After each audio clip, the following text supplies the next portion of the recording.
ராஜன் செட்டியார் போலூர் பள்ளிவாசல தொழுகலாமா எதுவும் வேண்டிக்கலாமா ஆனா தர்கால ஏன் தொழுக கூடாது அப்படின்னு ஒரு முஸ்லீம் சொன்னாரு. அந்த விளக்கம் சொல்லுங்க. சரி, இதுவும் நல்ல கேள்விதான். ஏன்னாட்டா இந்து சகோதரர் நிறைய பேருக்கு பள்ளிவாச தர்காவுக்கு வித்தியாசம் தெரியாது. உங்களுக்கு எல்லாம் ஒண்ணு நினைச்சிட்டு இருப்பீங்க. அவர் கொஞ்சம் விவரம் தெரிஞ்சு கேட்கிறாரு. பள்ளிவாசல்ல தொழுவலாம் தர்காவில் தொழுவக்கூடாதுங்கிறாங்களே ஏன்னு கேட்கிறாரு. முதல் நீங்க விளங்கிக்கணும், தர்காங்கிறது என்ன, பள்ளிவாசங்கிறது என்னன்னு விளங்கிக்கணும். தர்கான்னு சொன்னா இந்த உலகத்துல வாழ்ந்த ஒரு மனிதர் ஒரு நல்லவரா இருக்கலாம், அல்லது நல்லவர்னு நான் நினைத்திருக்கலாம், உண்மையான நல்லவரா இருக்கலாம், அல்லது மக்கள் நல்லவர்னு ஒருவரை நினைத்திருக்கலாம்.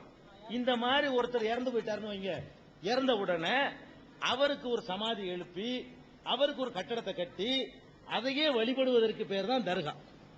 தர்கான்னா அது இறைவனை கடவுளை வழிபடுற ஆலயம் கிடையாது. அது மனிதர்களை இறந்து போன நாகூர் இருக்குன்னு வைங்களேன், நாகூர் சாகுல மீதுங்கிறாங்க. அவர் யாரு? அவர் ஒரு மனிதர். ஒரு 400 வருஷத்துக்கு முந்தைய இந்த உலகத்தில் வாழ்ந்தாரு, வாழ்ந்து இறந்து போயிட்டாரு. அந்த மக்கள் அவர் நல்லவர் நினைச்சாங்க. நினைச்சிட்டு என்ன பண்ணிட்டாங்க, சமாதியை எழுப்பி அதில் ஒரு கட்டடம் கட்டி அவரையே வழிபட ஆரம்பிச்சுட்டாங்க. இந்த ஏர்வாடி உங்க ஊர் பக்கத்தில் உள்ள பேசுவோமே, உங்க ஊர் பக்கத்தில் ஏர்வாடி இருக்குது. ஏர்வாடியில அவர் பேர் இப்ராஹிம், அவர் இப்ராஹிம் ஒலி. அவர் ஒரு போர்க்களத்தில் யுத்தம் செய்ய வந்தாரு. யுத்தத்தில் அவர் இறந்து போனார். அவருடைய படை நிறைய பேர் சமாதி நிறைய இருக்கும். ஒரு யுத்தம் நடந்த யுத்தத்தில் அவர் இறந்து போயிட்டாரு. இறந்து போன உடனே அவருக்கு ஒரு சமாதி மாதிரி எழுப்பி அதை இது பண்றாங்க. அதுக்கு பேர் தான் தர்காங்கிறது. வழங்குதா? பள்ளி வாசல்ல என்ன, சுத்தமான ஒரு இடம். அதுல எந்த ஒரு பொருள் சமாதி இருக்காது, படம் இருக்காது, ஒரு பொருள் இருக்காது, வணங்குறதுக்கு எதுவுமே இருக்காது. தூய்மையான ஒரு இடம். இந்த மாதிரி ஒரு அடங்கம், அவ்வளவுதான். அதுல தூய்மைப்படுத்துவதற்கு ஓரத்தில் தண்ணி இருக்கும், பாத்ரூம் போற வசதிலாம் இருக்கும். கை கால் முகத்தெல்லாம் அழகா கழுவிட்டு போய் அந்த சுத்தமான இடத்துல நின்று மனசுல கடவுள் நினைத்து கொண்டு தொழுகணும், வணங்குறது. இதுக்கு பேர் பள்ளிவாசல். பள்ளிவாசல் என்பது இஸ்லாத்தில் அனுமதிக்கப்பட்டது. தர்கா என்பது இஸ்லாத்தில் அனுமதிக்கப்படாதது. எப்படி இந்த வரதட்சணை இஸ்லாத்தில் அனுமதி இல்லை, ஆனால் முஸ்லீம்கள் செய்யறாங்க. அதே மாதிரியான ஒன்றுதான் வட்டி வாங்குறதுக்கு இஸ்லாத்தில் அனுமதி இல்லை, ஆனா முஸ்லீம்கள் வாங்குறாங்க. சினிமா பார்க்கறதுக்கு அனுமதி இல்லை, முஸ்லீம்கள் பார்க்கறாங்க.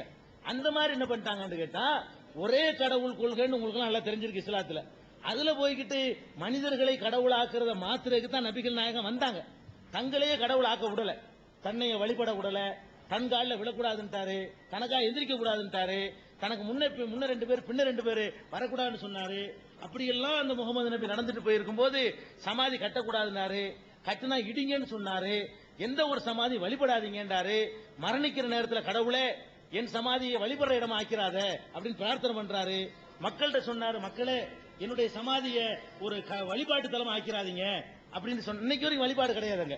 நபிகள் நாயகத்துடைய சமாதியில இந்த சந்தன கூடு கிடையாது, இந்த உற்சவம் கிடையாது, அதுல எந்த ஒரு வழிபாடும் கிடையாது, அங்க கும்பிடுவது கிடையாது, நபிகள் நாயகத்துக்கு அங்க போய் கையேந்துவது கிடையாது. அதெல்லாம் இருக்குது.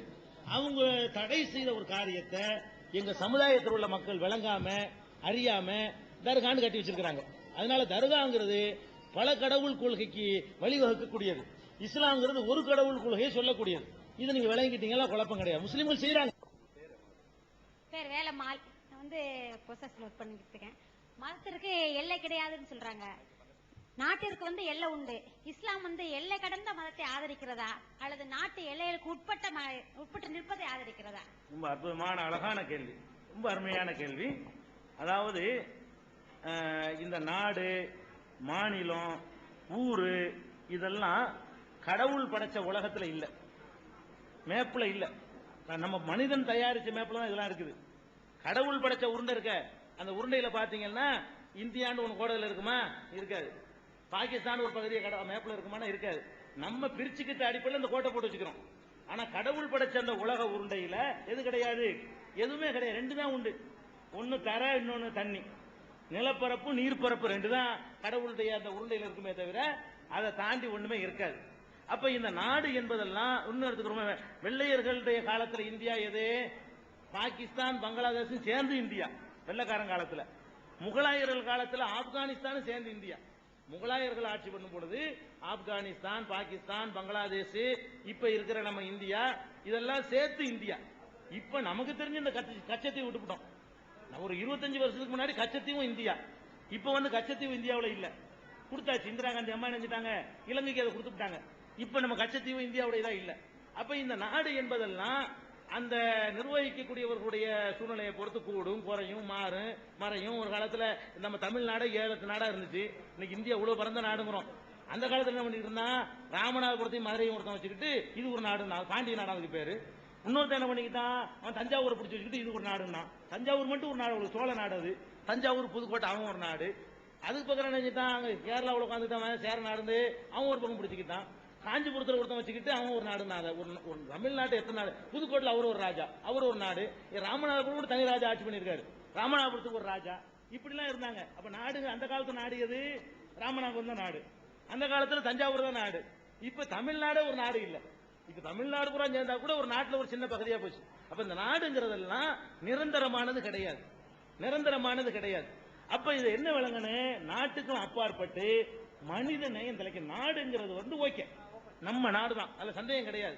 நம்ம நாடு என்பதற்காக வேண்டி அந்த குறுகிய வட்டத்தில் நம்ம சிந்திச்சிடக்கூடாது. நம்ம நாட்டில் உள்ளவன் மட்டும்தான் மனுஷன், நம்ம நாட்டில் உள்ளவனுக்கு அநியாயம் செஞ்சாலும் நம்ம ஆதரிக்கணும். நம்ம நாட்டில் நம்ம உதாரணமா எடுத்துக்கிறோமே, நான் ஒரு வீட்டுல இருக்கிறேன், எனக்கு பக்கத்துல ஒரு வீடு, இந்த பக்கம் ஒரு வீடு. இதுல என்ன ஒத்துக்கிறேன்னு, இது என் வீடு, அதுக்கு ஒரு எல்லை இருக்கணும். அது உன் வீடு, இது உன் வீடுன்னு ஒரு எல்லை இருக்கணும். அதுக்காக வேண்டி என் புள்ள போய் அநியாயமா அடிச்சுட்டு வந்துட்டான்னு வைங்களேன், என் புள்ள அடிச்சது சரி நம்ம சொல்லலாமா? என் புள்ளதான், என்னத்துக்கு அடித்தான், யாரு பக்கம் நியாயம் நான் விசாரிக்கணும். என் புள்ள மேல தப்பு இருந்தா நான் கண்டிக்கணும். அப்படி கண்டிப்பதுதான் மனிதாபிமானத்துக்கு உட்பட்ட ஒரு வீட்டு பட்டா இருக்க முடியும், குடும்ப பட்டா இருக்க முடியும். இல்லாம என்ன பண்றது, என் புள்ள செஞ்சா சரின்னு போய் நியாயம் கேட்டு போனோம்னா, நம்ம தப்பு செஞ்சிருக்கும் போது நியாயம் கேட்டு போனா ஒத்துக்கிற முடியாது. இதுதான் மாநிலத்துக்கும் இருக்கணும், மாவட்டத்துக்கும் இருக்கணும். உதாரணமா எடுத்துக்கிறீங்களேன், ஒரு நாடுங்கிறோம், சரி ஒரு நாடு, ஒரு மாநிலம். திருப்பத்தூர்ல இருந்து காரைக்குடிக்கு தண்ணி வரல, விட மாட்டேங்கிறான். நடந்துச்சா? உண்ணாவிரதம் இருந்தாங்கல்ல. திருப்பத்தூர் எங்க இருக்கு, ராமநாதபுரம் எங்க இருக்கு, வேற ஒரு உலகமா, வேற கிரகமா? அமெரிக்காவில் இருக்கு ராமநாதபுரம், காரைக்குடி. திருப்பத்தூர்ல இருந்து காரைக்குடிக்கு தண்ணியா, காரைக்குடில இருந்து திருப்பத்தூர் தண்ணியா? திருப்பத்தூர்ல இருந்து காரைக்குடிக்கு. திருப்பத்தூர்ல இருந்து குடி தண்ணி காரைக்குடிக்கு வேணும், தண்ணி பற்றாக்குறை. காரைக்குடில திருப்பத்தூருக்கா? அப்படின்ற உடனே எங்க ஊர் தண்ணியை திருப்பத்தூருக்கு எப்படி கொடுக்குறேன்னு சொல்லிட்டு அது ஒருத்தர் என்ன பண்ணிட்டார், சாவு வரைக்கும் உண்ணாவிரதம். நாடே ஊர் புறம் காரைக்குடி புறம் கடை எடுப்பு. என்ன தேச பக்திங்கிறேன், ஊர் பக்தி பத்துச்சா? இன்னும் தேசம்னா ஒரு தேசம் தானப்பா, எங்க தேசம்? ஒவ்வொருத்தரும் எப்படி பாக்குறான், அந்த குறுகிய எண்ணம். இதெல்லாம் இந்த அஸ்திவாரத்தை உடைக்கணும், மனுஷன் பார்க்கணும். இருக்கட்டும், தண்ணி கொஞ்சம் இருக்குது, ஆளு கொஞ்சம் நடந்து குடிச்சிக்கிற வேண்டியதானே. சரி, கர்நாடகா காவிரி விவகாரம் சண்டை நடக்குது, கர்நாடகா என்ன வேற நாடு, அமெரிக்காவா? அதுவும் இந்தியா தானே, தமிழ்நாடு இந்தியா தானே. அப்ப ஏன் அங்க தண்ணி கொடுக்க மாட்டேங்கிறான்? அப்ப இதெல்லாம் சும்மா போலித்தனம், ஏமாத்திட்டு இருக்கிறான். நம்ம முதல்ல என்ன செய்யணும்னு கேட்டா, இந்த மாநிலங்கிறது, மட்டங்கிறது, ஊருங்கிறதெல்லாம் ஒரு நிர்வாகத்துக்காக போட்டு, வசதிக்காக போட்டுக்கிட்ட ஒரு எல்லைகள். இதை தாண்டி நம்ம சிந்திக்கணும். அமெரிக்காவில் ஒரு நல்ல ஒருத்தன் பாதிக்கப்பட்டான், ஆப்பிரிக்காவில் இன்னைக்கு பஞ்சத்துல எலும்பு பாத்தீங்களா? நம்ம குஜராத்ல வெள்ளாண்ட கூட நிதி கொடுக்க தயாரா இருக்கிறோம். குஜராத்ல வெள்ளம் வந்துச்சுன்னா, ஒரிசாவில் வெள்ளம் வந்துச்சுன்னா நிதி கொடுக்குறோம், கொடுப்போம், வேணான்னு சொல்லல. இந்த ஆப்பிரிக்காவில் காட்டுறான், பார்த்தோம்னு சொன்னா குஜராத்ல ஒண்ணுமே இல்லை, எலும்பா போய் மண்டையெல்லாம் அப்படி சுருங்கி போய் புண்ணு, எலும்பை என்னலாம்ங்க, எக்ஸ்ரே எடுத்தா அப்படி இருக்கும். அந்த மாதிரியான ஒரு கோலத்துல டிவியில காட்டுறான். இங்க இருக்கக்கூடிய மக்கள்கிட்ட நான் கேட்கிறேன், அந்த மக்களுக்கு நிதி அனுப்பின ஒரே ஒருத்தர் தான் கைதுங்க வைப்போம். எந்த மக்களுக்கு? நான் ஏன் மக்களை பார்க்க மாட்டேங்கிறீங்க? ஏன் நமக்கு வரமாட்டேங்குது? மனிதம் வரமாட்டேங்குது. நாடுங்கிறது சரிதான், எப்ப நாடை நம்ம பார்க்கணும்? சண்டைக்கு வர்றான் பாருங்க, அந்த ஒரு நேரத்தில் மட்டும் தான் பேசணும். நம்ம சண்டைக்கு வந்து நம்மளை கைப்பற்ற வரும் பொழுது மட்டும்தான் அட இது ஏன் நாடு ஓ நாடு நிக்கணுமே தவிர, மற்ற நேரங்கள்ல எல்லாம் நாம் மனிதர்களாகத்தான் இருக்கணும். அப்ப அதை தாண்டி மனித நேயத்தை பார்க்கணும். இஸ்லாம் அப்படித்தான் சொல்லுது. மனிதர்களை பாருங்க, எங்க ஏற்பட்டாலும் கொடுங்க. உங்களுக்கு பாதிப்புனா அவன் தரணும், அவனுக்கு பாதிப்புனா நீங்க தரணும், ஒருத்தருக்கு ஒருத்தர் உதவியா இருக்கணும். உலகம் உள்ள மனுஷன் பூரா ஒரு தாய் தந்தைக்கு பிறந்தவர்கள். இஸ்லாம் என்ன சொல்லுதுன்னா, நீங்க என்னதான் நீங்க பிரிஞ்சு கிடந்தாலும் சரி, கடவுள் படைச்சது ஒரு ஜோடி தான், ஒரு ஆதாம் ஒரு ஹவ்வா தான், ஒரு ஏவாள். அந்த 2 பேருக்கு பிறந்தவங்க அம்பிட்டு பேரும். நீங்க இந்தியாவில் இருந்தாலும், பாகிஸ்தான்ல இருந்தாலும், அமெரிக்காவில் இருந்தாலும், ரஷ்யாவில் இருந்தாலும், சைனாவில் இருந்தாலும், ஒரு தாய் தகப்பனுக்கு பிறந்தவர்கள் இஸ்லாம் சொல்லிருச்சு. அதனால இந்த எல்லையெல்லாம் வேணும். வீட்டு எல்லை இருக்கிற மாதிரி, ஊர் எல்லை இருக்கிற மாதிரி நிர்வாகத்துக்காக வேண்டி வேணும், இல்லாட்டி உலகம் சீரழிஞ்சு போயிடும். அந்த எல்லையை காக்கிற நேரத்தில் மாத்திரம் அதை பயன்படுத்திக்கிறணும். அந்த தேசத்தை உசுர கொடுத்து காப்பாற்றணும். அதுக்கு அப்புறம் அது இல்லாத சாதாரண நாட்கள்ல எல்லாம் நம்மளுக்கு அந்த மனித நேயம் உலக நாட்டிலாம் அது இருக்குது. நம்ம நாட்டில் அந்த குறுகிய எண்ணத்தை உண்டாக்குறாங்க. நம்ம நாட்டில் எய்ட்ஸ் ஒழிக்கிறதுக்காக வேண்டி நம்ம நாட்டு பணம் செலவழிக்கல, நம்ம நாட்டில் போலியோ ஒழிக்கிறதுக்காக வேண்டி நம்ம நாட்டு காசு செலவழிக்கல. ஜப்பான்காரன் தர்றான் போலியோ சொட்டு மருந்துக்கு, அவன் தர்றான். நம்ம எந்த நாட்டுக்கா நம்ம கொடுத்தோமா? கொடுக்கணுங்கிற ஒரு கிளாஸாவது நடத்துறாங்களா? அந்த போதனையாச்சும் நமக்கு செய்யப்படுதா? உலகத்துல நம்ம மட்டும்தான் இருக்கிற மாதிரியே நம்ம வந்து குறுகிய எண்ணத்துல கொண்டு வர்றாங்க. அதுல இருந்து கொஞ்சம் நம்ம என்ன செய்யணும், விசாலமா சிந்திக்கணும். அது நல்லது. எல்லோருக்கும் வணக்கம் ஐயா. என்னுடைய பேர் அன்புராஜ், முதுகுளத்திலிருந்து வந்திருக்கேன். நபிகள் நாயகம் உங்களுடைய கூட்டுப்படி சொன்னீங்க 40 வயதுக்கு மேல் அல்லது 40 வயதுக்குள் நான் இறைவனுடைய தூதன் சொன்னாரு. அவர் இறைவனுடைய தூதன் சொல்றதுக்கு இவ்வளவு வயசு தேவைப்பட்டதா? ஒண்ணு. டிசம்பர் 6 வந்துங்கய்யா ஒண்ணுதான். சரி, அடுத்த ரவுண்ட்ல அது வருதுன்னா ஐயா ஒரு நல்ல கேள்வி கேட்கிறாங்க. இப்ப நபிகள் நாயகம் வந்து 40வது வயசுல தன்னை இறைவனுடைய தூதர்னு சொன்னார். இதை சொல்வதற்கு 40 வயசு தேவைப்பட்டுச்சா அப்படிங்கிறாங்க. இப்ப இறைவனுடைய தூதர்னு சொல்லிட்டு அவரா ஆர்குமெண்ட் பண்றதா இருந்தா இந்த 40 வயசு தேவைப்பட்டிருக்காரு. ஒரு பொறுப்பு ஒப்படைக்கிற கடவுள் ஒப்படைச்சார்னு தான் நாங்க நம்புறோம். முகமது நபி என்ன சொன்னார்னு கேட்டா, கடவுள் என்னை தன்னுடைய தூதராக நியமித்திருக்கிறார் அவருடைய வாதம். எப்ப நியமித்தார் அப்பதான் சொல்ல முடியும். இவர் விரும்பி தேர்ந்தெடுத்து கொண்டா 25 வயசு சொல்லியிருக்கலாம், 30 சொல்லியிருக்கலாம். அவர் என்ன சொன்னார்னு கேட்டா, என்னையே கடவுள் வந்து தூதராக நியமித்திருக்கிறார், கடவுள் தன்னுடைய செய்திகளை சொல்லுமாறு எனக்கு உத்தரவிட்டிருக்கிறார் அப்படின்னு தான் முகமது நபி வாதம் பண்ணார். அந்த வாதத்தின்படியில பாத்தீங்கன்னா 40 வயசுல அவர் சொன்னதுல எந்த ஒரு ஆச்சரியமும் இல்ல. வேற ஒரு ஆச்சரியம் அதுல வரலாம் உங்களுக்கு. கடவுள் வந்து மனுஷன்ட்ட தூதர்னு சொன்னார்னா அது எப்படி நம்புறது? அது ஒரு சந்தேகத்துக்குரிய. அதான் ஐயாவுடைய சந்தேகம். அந்த அவங்க கேட்டாங்க. ஆமா ஆமா, அதான் கடவுள் அது எப்படின்னு கேக்குறீங்கல்ல, அதான் பாயிண்ட் என்னன்னு கேட்டா, இவரு நம்ம தாய் இன்றைக்கு பறக்கிறாரு. 40வது வயசுல கடவுள் வந்து என்னை வந்து தன்னுடைய தூதரா நியமிச்சிட்டாரு அப்படிங்கிறாரு. அது எப்படி நாங்க நம்புறது? இப்படி எல்லாரும் சொல்லலாமே, நான் கூட சொல்லலாம்ல. நீங்க சொல்லலாம், நான் சொல்லலாம், யாரும் வேணா சொல்லலாம். என்னை தூதராக்கிட்டாரு, அப்ப தூதர்னு சொன்னா நம்ம நம்பிட்டு போயிட முடியுமா? யாரும் சொல்லிட்டு போயிடலாமே. இதை அவரை மாத்திரம் பிரத்யேகமா நம்புறதுக்கு என்ன காரணம்னு கேட்டா இருக்குது, தகுந்த காரணம் இருக்குது, உரிய சான்றுகள் ஆதாரங்கள் இருக்குது. அதன் அடிப்படையில தான் தன்னை இறை தூதர்னு ஒரு பிரகடனம் பண்ணார். அதை வந்து நம்ம இன்னைக்கு வாழக்கூடிய காலத்துல கூட நம்ம அதை ஒப்பிட்டு பார்த்து தெரிஞ்சுக்கலாம். எப்படின்னு கேளுங்களேன். அவரு கடவுளுடைய தூதர்னார்ல, தூதர்னு சொன்னாலே ஒரு மெசேஜ் கொண்டு வரணும். இப்ப நம்ம நாட்டில இருந்து இங்கிலாந்துக்கு ஒரு தூதர் அனுப்புறோம், வெறுங்கையை வீசிட்டு போக மாட்டார், ஒரு செய்தி கொண்டு போவார். நம்ம நாட்டினுடைய செய்தியை கொண்டு போய் எங்க சொல்றதா அவருடைய வேலை. தூதர்னா ஒரு செய்தியை கொண்டு வரணும். அந்த செய்தியை தான் குர்ஆன். இது வந்து என் வார்த்தை இல்ல, அவர் சொன்னாரு, இது என்னுடைய வார்த்தை இல்ல. இந்த குர்ஆன் என்று நான் உங்கள்ட்ட தந்திருக்கிறது பூராவுமே கடவுளின் வார்த்தை. எப்படி அந்த கடவுள் வார்த்தை வந்துச்சு ரெண்டாவது சொல்றேன். ஒரு புத்தகத்தை கொண்டாந்து காட்டி, இதெல்லாம் என்னுடைய சொந்த கற்பனை இல்ல, நானா தயாரிக்கல, இதெல்லாம் கடவுள்கிட்ட எனக்கு வந்த செய்தி, எழுதிக்கிறங்க அப்படின்னு சொன்னார். அந்த செய்தியை தான் நாங்க குர்ஆன் என்று நம்புறோம். இந்த குர்ஆன் என்பதுதான் முகமது நபி இறைவனுடைய தூதர் என்பதற்கான ஒரே ஆதாரம். முகமது நபி இறை தூதர் நம்புறதுக்கான ஒரே ஆதாரம் என்னன்னு கேட்டா, முஸ்லிம்கள் கையில வச்சுக்கிற இந்த குர்ஆன் தான். எப்படி ஆதாரம் கேக்குறீங்களா? நம்ம வந்து 20ஆம் நூற்றாண்டுல வாழ்றோம். இந்த நூற்றாண்டு ரொம்ப முன்னேறி போன ஒரு காலத்துல வாழ்ந்துகிட்டு இருக்கிறோம். இப்ப நம்ம நாட்டினுடைய அரசியல் சாசனம் இருக்கு பாருங்க, அரசியல் சட்டம், இதை வந்து பெரிய பெரிய மேதைகள்லாம் உட்கார்ந்து எழுதுறாங்க. ஒரு நாள் 2 நாள் எழுதல. அம்பேத்கர் தலைமையில பெரிய பெரிய பண்டிதர்கள்லாம் கூடி ஆய்வு பண்ணி அரசியல் சட்டத்தை எழுதுனாங்க. எழுதி இப்ப 50 வருஷம் ஆகுது. அரசியல் சட்டம் எழுதி 50 வருஷம் ஆகுது. இந்த 50 வருஷத்துக்கு இடையில 80 தடவை திருத்தி இருக்கிறாங்க. அரசியல் சட்டத்தை எத்தனை திருத்தி இருக்கிறாங்க? 80 தடவை திருத்திட்டாங்க. 10வதுன்னு சொல்லிட்டு மொத்தமா திருத்தலாமாங்கிறதுக்காக வேண்டி அவர் வெங்கட செல்லையா தலைமையில் ஒரு குழு அமைச்சுட்டாங்க. இப்ப வந்து ஆட்சியாளர் என்ன பண்ணிட்டாங்கன்னா, இந்த திருத்தம்லாம் பத்தாது, இன்னும் கொஞ்சம் நிறைய திருத்த வேண்டி இருக்குன்னு சொல்லிட்டு அதுக்காக வேண்டி ஒரு குழுவையே போட்டு விட்டாங்க. அந்த குழு இப்ப வந்து எவ்வளவு திருத்தலான்னு மறு ஆய்வு பண்ணிக்கிட்டு இருக்குது. இவ்வளவு பெரிய அறிஞர்கள்லாம் கூடி செஞ்ச இயற்றின ஒரு நூல் வந்து 50 வருஷத்துக்கு நிக்கல. எதுக்கு இந்த பாயிண்ட சொல்றேன்னு கேட்டா, இவ்வளவு பெரிய அறிஞர் குழு கூடி ஆராய்ச்சி பண்ணி ஒரு புத்தகத்தை எழுதுறாங்கன்னா தப்பு இருக்க கூடாது. ஆனா 50 வருஷத்துக்கு இடையில 80 திருத்தம், இன்னும் எத்தனை ஆயிரம் திருத்தம் வரப்போகுது. இதுதான் அதனுடைய நிலைமை. அப்ப எந்த ஒரு மனிதனுடைய நூலா இருந்தாலும் சரி, அது வந்து ஒரு 50 வருஷத்துக்கு தாக்கு பிடிக்காது. அவன் காலத்தில் இருக்கிறபடிதான் சிந்திப்பான். எந்த ஒரு மனிதனும் தன் காலத்துக்கு ஏற்றவாறு சிந்திப்பானே தவிர அடுத்த நூற்றாண்டுல என்னென்ன முன்னேற்றங்கள்லாம் வரும்னு நினைச்சு சிந்திக்க மாட்டான். அப்படி எழுதும் பொழுது நிறைய தவறுகள், தப்பு தவறு வந்துடும், அது மாற்றப்பட்டு போயிடும். ஆனா அந்த குர்ஆன் என்பது 1400 வருஷத்துக்கு முந்தி கடவுள் வார்த்தைன்னு ஒரு சொன்னார். 14 நூற்றாண்டு ஓடி போயிடுச்சு. 1400 வருஷத்துக்கு முன்னாடி வாழ்ந்தவர்கள் ஒன்றை எழுதினால் அது என்ன தரத்தில் இருக்கும் நம்ம இப்ப யூகிக்க முடியும். அதாவது இன்னைக்கு எழுதினவருடைய புத்தகம் எந்த தரத்தில் இருக்கும், ஒரு 500 வருஷத்துக்கு முந்தைய எழுதின புத்தகம் எந்த தகுதியில் இருக்கும், ஒரு 1000 வருஷத்துக்கு முந்தைய எழுதின புத்தகம் எந்த தகுதியில் இருக்கும், 1400 வருடத்துக்கு முந்தின புத்தகம் எந்த தகுதியில் இருக்கும் நமக்கு நல்லா தெரியும். எந்த அளவுக்கு தெரியும்னு கேட்டா, கலீலியோ இருக்கார்ல, கலீலியோ அவர் நபிகள் நாயகத்துக்கெல்லாம் பிந்தினவர், ரொம்ப பிந்தினவர். அவர் உலகம் உருண்டேண்டார், உலகம் உருண்டேண்டார். பின்ன எடுத்துட்டாங்க, உலகம் உருண்டேங்கிற கிறிஸ்துவ மதவாதிகள்லாம் சேர்ந்து என்ன பண்ணிட்டாங்க, அவரை ரொம்ப சித்திரவதை பண்ணாங்க. உலகம் உருண்டேன்னு சொன்ன எங்க வேதத்துக்கு மாற்றம், நீ எப்படி உலகத்தை உருண்டேன்னு சொல்ல போச்சு. அப்ப இவன் கலிலியோ காலத்திலேயே பூமி உருண்டேன்னு சொல்ல முடியாது. அப்ப கலிலியோ காலத்துக்கு முந்தி பூமி உருண்டேன்னு சொல்ல முடியுமா? கலிலியோ காலத்துக்கு முந்தி எழுதின புஸ்தகத்துல பூமி உருண்டேங்கிற பத்தி ஒருத்தர் சிந்திக்க முடியுமா? முடியாது.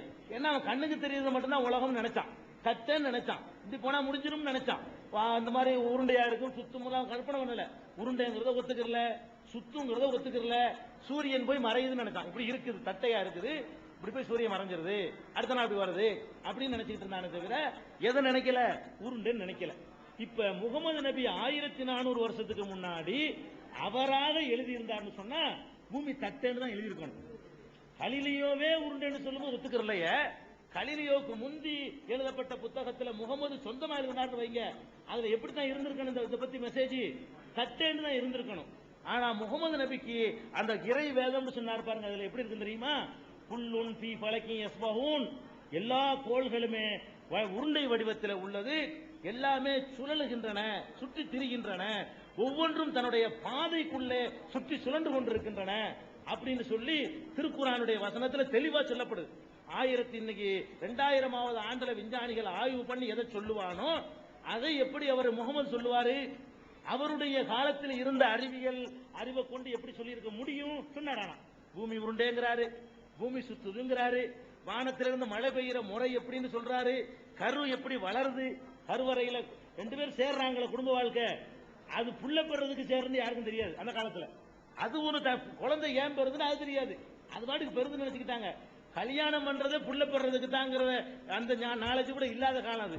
அந்த காலகட்டத்தில் கருவறையில என்னென்ன அம்சங்கள்லாம் இருக்குது, எப்படி வளருது, ஒவ்வொரு மாதத்திலும் எந்த ஸ்டேஜில் இருக்கும் என்பதை எல்லாம் கூட ஸ்கேனு அந்த மாதிரியான கருவிகள் இல்லாத காலத்துல முகமது நபி குர்ஆன் சொன்னார, அந்த குர்ஆன் மூலமாக அவர் சொல்றாரு. இப்ப சந்திர மண்டலத்துக்கு போயிட்டான். இப்ப போனதையே எங்க படிச்சிருந்த ஒரு வாத்தியார் இருக்காரு, அவர் இப்படி சொன்னாரு, போய் சொல்றாங்க, எங்க இறங்கிட்டு ஏமாத்துறாங்க. எப்ப 20ஆம் நூற்றாண்டுல ஆம்ஸ்ட்ராங் இறங்கினான, ஆம்ஸ்ட்ராங் இறங்கின உடனே நாங்க இப்பெல்லாம் படிச்சுக்கிட்டு இருக்கிறோம், படிச்சுட்டு இருக்கும்போது சொல்றோம் ஆம்ஸ்ட்ராங் இறங்கிட்டானா, படிச்சுக்கிட்டு மதக்குரு எங்களுக்கு மார்க்க இஸ்லாம் சொல்லி தரக்கூடியவர், அவர் சொல்றாரு போய் சொல்றாங்க, எங்க இறங்கிட்டு ஏமாத்துறாங்க, ஏதோ காட்டுல இறங்கிருப்பாங்க. இந்த காலத்திலேயே சந்திரனுக்கு போறதை நம்ப மாட்டேங்கிறான், நம்பாதவன் இருந்தான், இப்ப இல்ல நம்பாதவன் இருந்தான். அப்ப 1400 வருஷத்துக்கு முந்தி சந்திரனுக்கு போறதை பத்தி யாருக்கா சொல்ல முடியுமா? சொல்ல முடியாது. இந்த முகமது நபி குர்ஆன் சொன்னார, அதுல என்ன இருக்குன்னு கேட்டா, யா மாஷரல் ஜின்னி வல் இன்ஸ், மனிதர்களை கூப்பிடுது, இந்த வேதம் கூப்பிடுது. எப்படி கூப்பிடுது?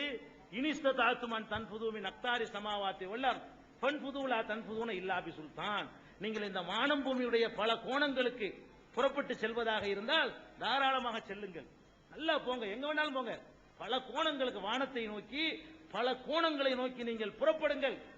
ஆனால் புறப்படுவதாக இருந்தால் அதற்கென ஒரு ஆற்றல் இருக்கிறது, அந்த ஆற்றலை உருவாக்கி கொள்ளுங்கள். பாருங்களா, தன்புதுன இல்லாபி சுல்தான், சுல்தான் ஆற்றல், பவர். மன்னரை கூட சுல்தான் சொல்றாங்கல்ல, பவர் இருக்கனாலதான் சுல்தான்ங்கிற வார்த்தைக்கு பவர் அர்த்தம்.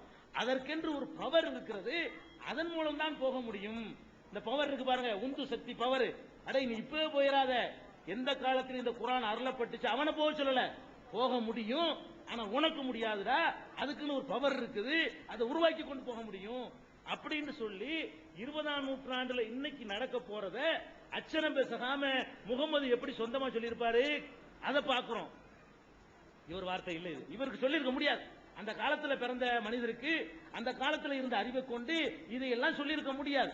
சரி, இப்படி மேல ஆகாயத்துல போறோம், போகும்போது எப்படி அனுபவம் இருக்கு கற்பனை பண்ண முடியுமா? உங்களுக்கு யாருக்கா தெரியுமா மேல போனா எப்படிங்க இருக்கு? தெரியாது. மேல பிரயாணம் பண்ணி பார்த்தா உங்களுக்கு தெரியும். ராக்கெட்ல ஏறி ஆம்ஸ்ட்ராங்க கூப்பிட்டு கேட்டா சொல்ல முடியும், அட நீங்க மேல போனீங்கல அந்த அனுபவம் எப்படி இருந்துச்சுன்னு கேட்டா அவன் சொல்லுவான் அந்த அனுபவத்தை. திருக்குர்ஆன்ல அந்த அனுபவமும் சொல்லப்படுது. என்ன சொல்லப்படுது?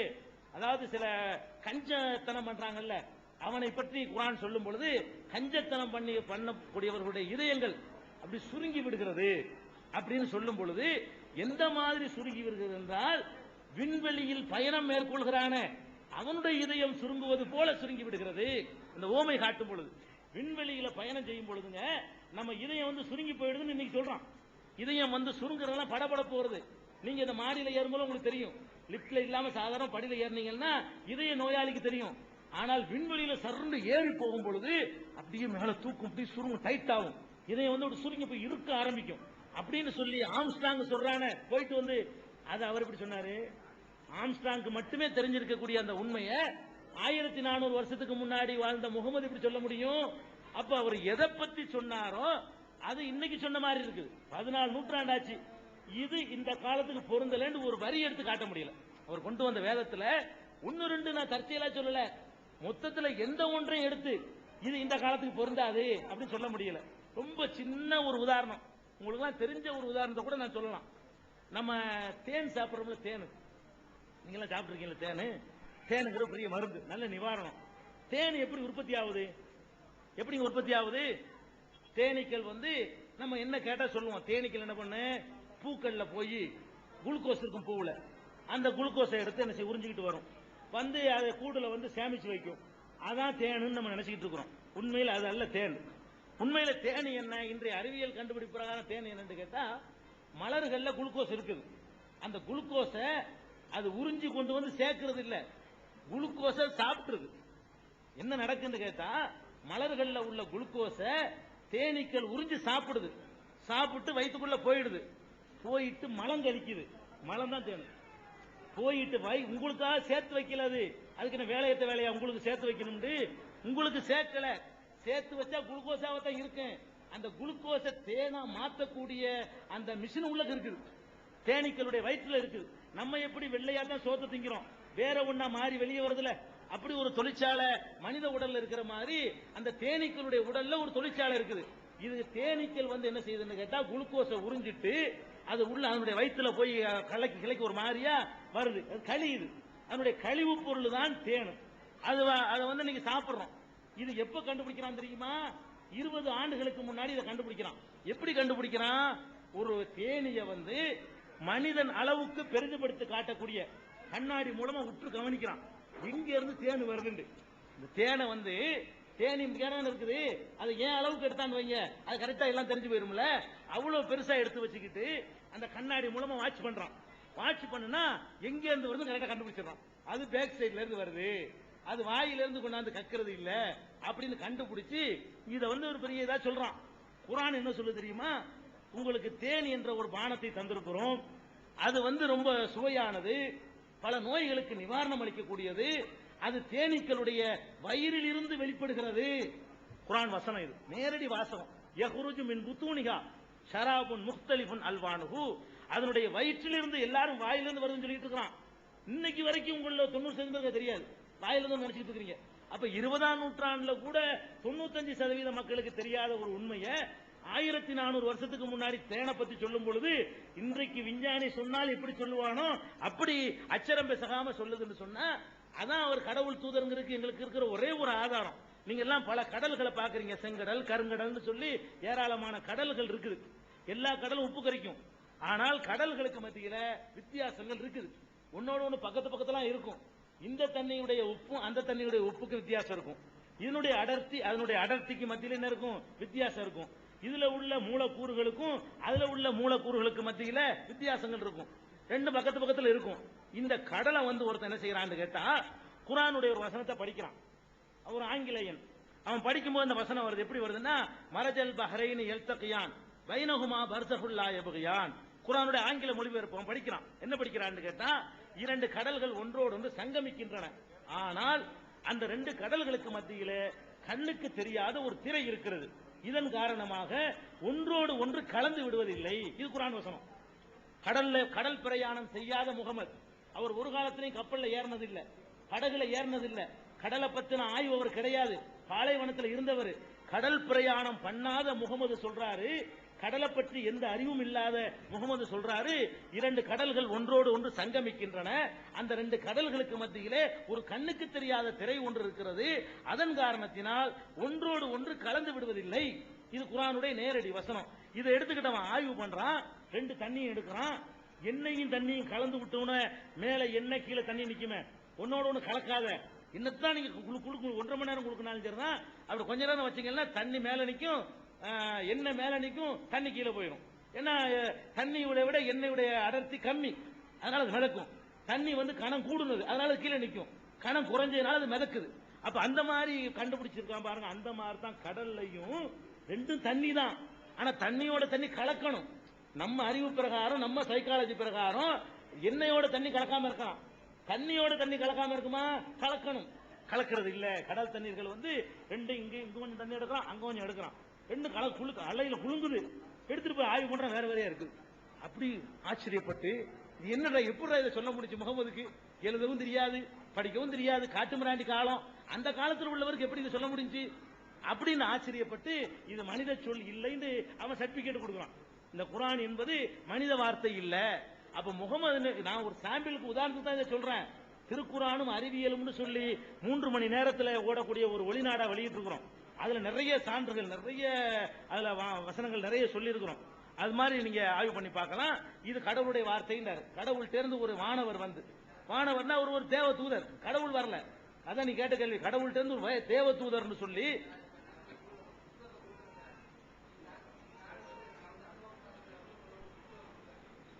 மைக்க கொடுங்க, மைக்கு கொடுங்க. இல்ல இருந்தாலும் மக்களுக்கு இப்ப தெரியணும்ல, நீங்க என்ன கேட்கணும் தெரியணும்லங்க. இதுல இருந்தா இந்த இன்னொரு கேள்வி சான்ஸ் கொடுங்க. இந்த புத்தகத்தை எடுத்து கொடுக்குறோம் நாங்க, இந்த பைபிள் குர்ஆன் இருக்குல்ல சார், இந்த குர்ஆனை வந்து நான் வந்து எடுத்து கொடுக்குறேன், இந்த நாள் வந்து இந்த குர்ஆனை கொடுத்தான்னு சொல்றோம். அப்பதான் வந்து இந்த குர்ஆன் இந்த இதுக்கு இது பண்றோமா, நாள் கொடுத்தாங்கிறத வந்து ஏத்துக்கிறோம். அவ சாமி இருக்குங்கிறத ஏத்துக்கிறான், ஆனா வந்து உருவம் இல்லைங்கிறத வந்து நீங்க எப்படி இருந்தீங்க அதை கேட்கணும். சரி, அவர் என்ன கேட்கிறாருன்னா, இது ஒரு வகையான இது. அந்த கேள்விக்கு தான் சொல்ல போனார் கேட்க முந்திய.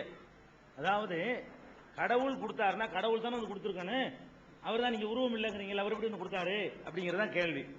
அதாவது அந்த குர்ஆன் எப்படி வந்துச்சுங்கிறத நான் ஒன்னும் சொல்லல. எப்படி வருதுன்னு கேட்டா, 40வது வயதுல முகமது நபி அரபு நாட்டில் மக்காவுல ஹிரான்னு ஒரு குகை இருக்குது, ஹிரா மலைன்னு ஒரு மலை, அந்த மலையில ஒரு குகை, அந்த குகையில போய் என்ன செய்யறாருன்னா தனியா போய் இருக்கிறாரு. எதுக்கு தனியா இருக்கிறாருன்னு கேட்டா, இவங்களுக்கு நடவடிக்கை எல்லாம் பாக்குறாரு, எல்லாம் தண்ணி அடிச்சுக்கிட்டு பல விதமான தீமைகளை செய்யறாங்க, மன வெறுத்து போய் மோசமா நடக்கிறாங்களே. ஒரு தாயை பெண்டாளக்கூடியவர்கள் அவங்க அன்னைக்கு இருந்த சமூகம் எப்படின்னு கேட்டா, தாயை விடவே குடும்பம் நடத்துற அளவுக்கு எல்லாம் இருக்கிறாங்க, இவ்வளவு மிருகமா இருக்கிறாங்களே வெறுத்து போய் அவர் வந்து அந்த குகையில போய் சில நாட்களாக தனிமையில் இருந்து இப்படி யோசிச்சுக்கிட்டே இருக்கிறார். யோசிச்சுக்கிட்டே இருக்கும் பொழுது ஒரு அசரீரியாக ஒரு உருவம் காட்சி தருது. கடவுள் இல்ல, வந்தது கடவுள் இல்ல, கடவுள்கிட்ட இருந்து வானவர்னு சொல்லி ஒரு தூதர் இருக்கார். வானவர்னு அதாவது தேவதைகள் நம்ம நம்புறாங்க இல்லையா, அந்த மாதிரி இஸ்லாத்துல நாங்க என்ன நம்பணும்னு கேட்டா, கடவுள் வந்து தன்னுடைய காரியங்களை நிறைவேற்றுவதற்காக வானவர்கள் என்ற ஒரு படைப்பை படைத்திருக்கிறார். அவர்கள் வழியாகத்தான் தூதர்களோட தொடர்பு கொள்வார். முகமது நபியோட மாத்திரமல்ல, இயேசுவோட, ஆபிரகாமோட, மூசையோட எல்லாத்தோடையும் தொடர்பு கொள்றது அவங்க வழியா தான். அந்த மாதிரி தேவ தூதர் ஒருத்தர் வந்து உன்னை இறைவன் தூதராக நியமித்திருக்கிறான், கடவுள் வந்து உன்னை தூதராக நியமித்திருக்கிறார், நீ மக்களுக்கு போய் ஓரிரை கொள்கை பிரச்சாரம் பண்ணுவீராக, இந்த மெசேஜ் எல்லாமே அவர் வழியா தான் வந்துச்சே தவிர கடவுளே வந்து நின்று என்ன செய்யல, அதை சொல்லல. இது ஒரு பாயிண்ட். அடுத்து ஒரு கேள்வி என்னன்னு கேட்டா, கடவுள்னா என்ன சூனியோன்னு நம்ம சொல்றான்னு நினைச்சிட்டு இருக்காங்க. அப்படி கிடையாது. அதான் கேள்வி. கடவுள்னா என்னமோ ஒன்று இருக்கணும்ல, ஒண்ணும் இல்லாம இப்படி கடவுள் இருக்க முடியும், என்னமாவது இருந்தா தானங்க, ஒண்ணுமே இல்லாததான நம்ம, அப்படி நீங்க தப்பா நினைச்சுக்கிட்டீங்க. நாங்க அப்படி சொல்லவே இல்லை. கடவுள் தான் ஒண்ணுமே இல்லாத சூனியம்னு நாங்க சொல்லல. எங்களுக்கு தெரியாத காரணத்தினால் அதுக்கு உருவம் கொடுக்க கூடாதுன்னு தான் சொல்றோம். கடவுள் என்று அவருக்கே உரிய வடிவத்தோடு அவர் இருப்பார்.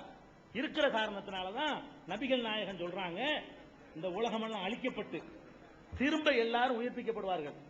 எல்லாரும் இந்து முஸ்லீம் கிறிஸ்தவர் எல்லாரும் ஆதாம்ல இருந்து கடைசி வரைக்கும் உலகம் ஒரு காலத்தில் அழியும். அழிஞ்ச பிறகு எல்லா மக்களும் கடவுள் முன்னாடி நிறுத்தப்படுவாங்க. நிறுத்தும் பொழுது கடவுளை எல்லாரும் காண்போம் நபிகள் நாயகம் சொல்றாங்க. இந்த உலகத்திலிருந்து காண முடியாத தவிர சந்திரனை எப்படி எல்லாரும் ஒரே நேரத்தில் காண்கிறோமோ அந்த மாதிரி நாம எல்லாம் கடவுளை காண்போம், அவன் அவனுக்கே உரிய தோற்றத்தில் இருப்பான், அதை எந்த கண்களும் கண்டதில்லை, எந்த காதுகளும் அதை வந்து கேட்டதில்லை என்று நபிகள் நாயகமும் சொல்லிட்டாங்க. நபிகள் நாயகம் கூட அந்த கடவுளை பார்த்தேன்னு ஆர்குமெண்ட் பண்ணவே இல்லை. ஆமா ஆமா, அவனுக்கு ஒரு நமக்கு தெரியாதுன்னு நம்ம சொல்லி இஸ்லாம் சொல்லுது. அவன் உருவம் இருக்குங்கிறனால நீ அதுக்காண்டி யானை மாதிரி கழுத மாதிரிலாம் வைக்க கூடாதுல்ல. அவனுக்கு உள்ள உருவம் என்னன்னு யாரும் பார்க்கல. அதாவது ஒண்ணும் இல்லாத சூனியம் வெற்ற வெளின்னு கடவுள் நினைச்சுக்க கூடாது. கடவுள் என்பவர் வந்து இருக்கிறார், அரசில் இருக்கிறார். அரசுனா ஒரு ஆசனம், ஆசனத்தில் இருக்கிறார், இருந்து எல்லாத்தையும் கண்காணித்துக் கொண்டிருக்கிறார். அவரை நம்ம எல்லாம் பார்ப்போம். குர்ஆனே எப்படி இருக்குது, உஜூஹும் யௌமஇதின் இலா ரப்பிஹா நாஸிரா, சில முகங்கள், நல்ல முகங்கள் கடவுளை கண்ணுக்கு கண்ணாக பார்க்கும், அப்படியே இருக்குது. அப்ப நம்ம எல்லாரும் கடவுளை பார்க்கத்தான் போறோம். கடவுள் ஒருத்தர் இருக்கிறாரு, அவருக்கே உரிய வடிவத்தில் இருக்கிறாரு. அது இன்ன வடிவம்னு வர்ணனை செய்யற அதிகாரம் உங்களுக்கு இல்லைன்னு தான் எல்லாம் சொல்லுது. அப்ப கடவுளை நம்ம பார்க்கலங்கும் போது நம்மளா பார்த்து இப்படி ஒண்ணு ஒரு சைஸா உருவத்தை கொடுக்கிறது, அது கடவுளை கேவலப்படுத்துற மாதிரி ஆயிரும். இதை விட சிறந்த, இதை விட அற்புதமான, இதை விட அழகான தோட்டத்தில் கடவுள் இருக்கலாம். உருவம் மற்ற இறைவர் அப்படி அர்த்தம் செய்யக்கூடாது. எங்களுக்கோ உங்களுக்கோ கடவுளை பார்க்காத பொழுது அவருடைய உருவம் தெரியாது. யாரு கடவுளுக்கு உருவம் கற்பிச்சாலும் சரி அவர்களாக கற்பித்துக் கொள்கிறார்கள். கடவுளை பார்த்துட்டு யாரும் என்ன செய்யல, கற்பிக்கல. அதனால நீ உருவத்தை கற்பிக்காதன்னு இஸ்லாம் சொல்லுது. கற்பிக்கிறது தான் தடை இருக்கே தவிர கடவுள்ங்கிறது சூனியம் கிடையாது. அதான் உள்ள பயன்.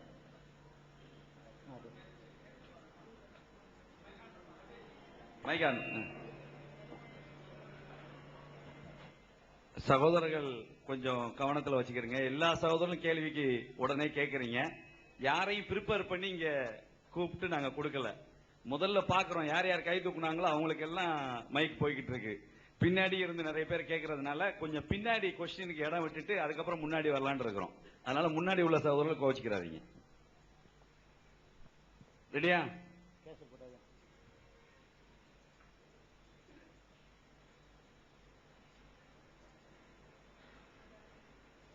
ஓகே. வணக்கங்கய்யா, என் பேர் அழகு திருப்பதி, நான் கீழக்கரையில இருந்து வரேன். இப்போ வந்து எல்லா சமுதாயத்திலையும் வந்து இந்து, கிறிஸ்டின், முஸ்லீம் எல்லாருமே வந்து ஒரு சகோதரத்துவமா தான் நம்ம வந்து இப்போ பாவிச்சுட்டு வரோம். அப்படி இருக்கையிலையும் அதாவது இந்துவுக்கும் முஸ்லீமுக்கும் ஒரு ரத்த சம்பந்தமான உறவு இருக்கு அப்படின்னு சொல்லி எல்லாரும் சொல்றாங்க. நான் கேள்விப்பட்ட வரையும் ஒரு மாமா உறவு முறை அப்படின்னு ஒன்று இருக்குன்றாங்க. அது உண்மையா இல்லையா? அதாவது இந்துக்களுக்கும் முஸ்லீம்களுக்கும் மத்தியில ரத்த சம்பந்தமான உருவம் இருக்குன்னு சொல்றாங்களே, உண்மையானு கேட்கிறாரு. தமிழகத்தை பொறுத்த வரைக்கும் 100% உண்மை. ஏன்னு கேட்டா தமிழ்நாட்டில் உள்ள முஸ்லீம்கள் எல்லாருமே ஒருத்தர் பாக்கி இல்லாம எல்லாருமே வேற வேற மதத்திலிருந்து தான் வந்திருக்கிறோமே தவிர யாரும் இறக்குமதி கிடையாது. ஒண்ணு நான் வந்து செட்டியாரா இருப்பேன், அவர் வந்து முதலியாரா இருப்பாரு, அவர் வந்து தேவரா இருப்பாரு, அவர் பிராமணரா இருப்பாரு. முஸ்லீம்ல பலர் இருக்காங்களே, எல்லாம் யாருன்னா நம்ம ஒண்ணுக்குள்ள ஒண்ணுதான், வேற எங்க இருந்து ஒரே ரத்தம் தான். அதனால ரத்த சம்பந்தம் இருக்குங்கிற தொப்புள் கொடி உறவுன்னு தான் ஆரம்பிச்சார் அவரு. எங்கள் தொப்புள் கொடி உறவான சகோதரர்கள் சொன்னாரு. தொப்புள் கொடி உறவுனா என்னது? அந்த கருவறையில தாய்க்கும் பிள்ளைக்கும் உள்ள உறவு தான் தொப்புள் கொடி உறவு. தாய்க்கும் பிள்ளைக்கும் ஒரு கனெக்ஷன் இருக்கு பாருங்க, தொப்புள் கொடி எல்லாம் இருக்குது. அந்த தொப்புள் கொடி உறவு கட் பண்ணி விட்டுருக்கு. அதனால தொப்புள் கொடி உறவு என்பது நம்ம எல்லாத்துக்கும் இருக்குது. ஒரு கொள்கைக்காக வேண்டி பலவித காரணங்களுக்காக வேண்டி இந்த மார்க்கத்தை ஏத்துக்கிட்டமே தவிர எல்லாம் இந்த மண்ணுல சொந்தக்காரங்க தான். எல்லாம் 4 தலைமுறைக்கு முன்னாடி போனோம்னா ராமசாமி கந்தசாமி தான் எங்க முப்பாட்டம்லாம். ஒரு 4 தலைமுறைக்கு முன்னாடி போனா அப்படித்தான். அதெல்லாம் எல்லாம் நம்ம ஒண்ணுதான். ஒரு கொள்கை ஏத்துக்கிட்டோம், அவ்வளவுதான். திமுக காங்கிரஸ் போறாருல, இதெல்லாம் ஒரு கொள்கை. இது நம்ம ஒட்டிக்கிட்டு பிறப்புல ஒட்டிக்கிட்டு வர்ற விஷயம் கிடையாது. மார்க்கம் என்பதெல்லாம் எந்த வழிமுறை நமக்கு திருப்தியா இருக்கு அதை ஏத்துக்கிறோம். இது எங்களுக்கு திருப்தியா இருந்துச்சுன்னு நாங்க ஏத்துக்கிட்டு வந்துருக்கோம், அவ்வளவுதான். எல்லாம் ரத்த சம்பந்தம் இருக்குது.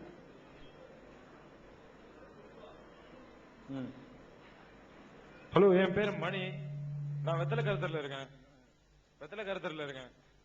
அதாவது இறைவணக்கம் என்பது எல்லாத்துக்கும் உள்ள ஒரு இதுதான்.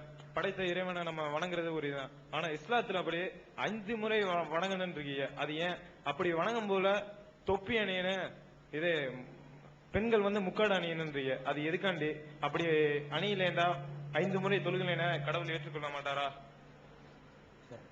அதாவது எல்லா மதத்திலையும் கடவுளை வழிபடுற முறை இருக்குது. இஸ்லாத்துல மட்டும்தான் தினசரி 5 முறைங்கிற வழிபாடு இருக்கு. வேற எந்த மார்க்கத்திலையும் கிடையாது. ஒரு தடவை இருக்கலாம்.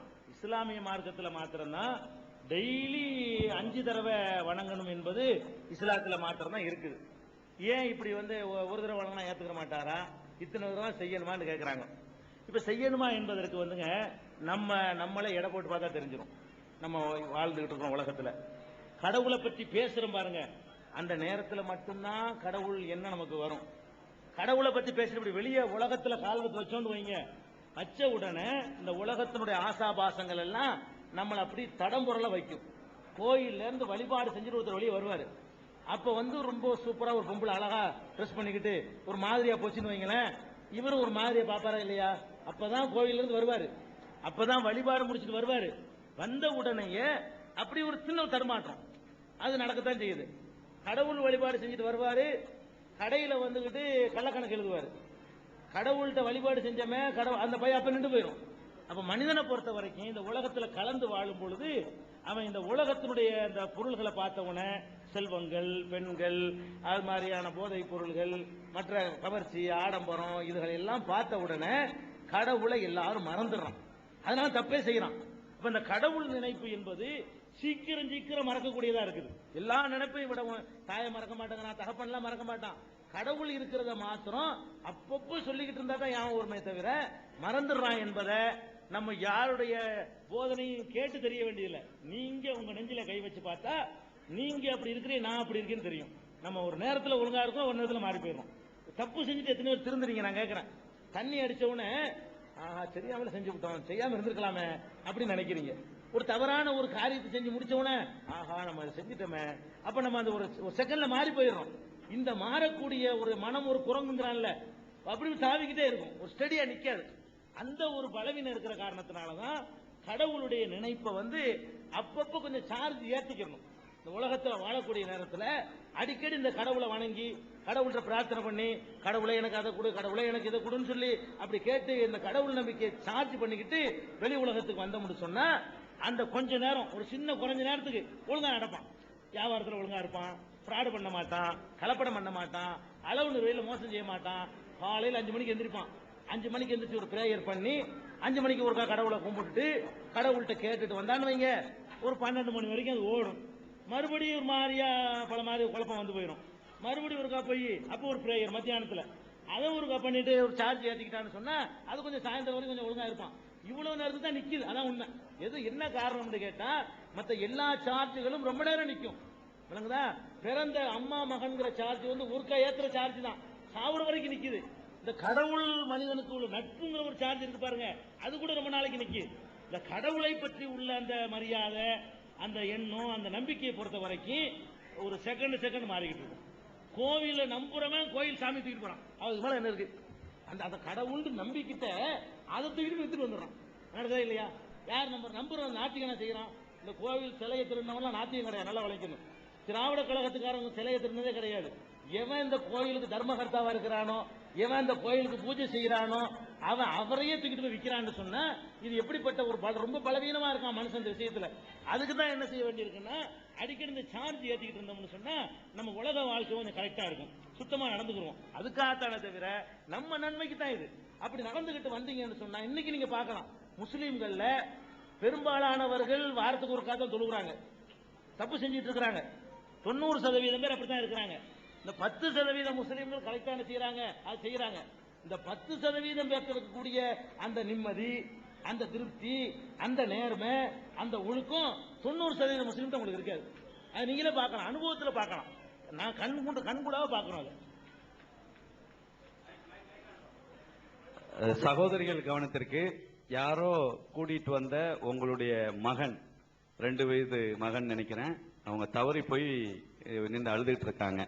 யாருடைய பிள்ளைன்னு பாருங்க, அது நம்ம பாதுகாப்புல தான் இருக்குது. அந்த பிள்ளை வாங்கிக் கொள்ளலாம்.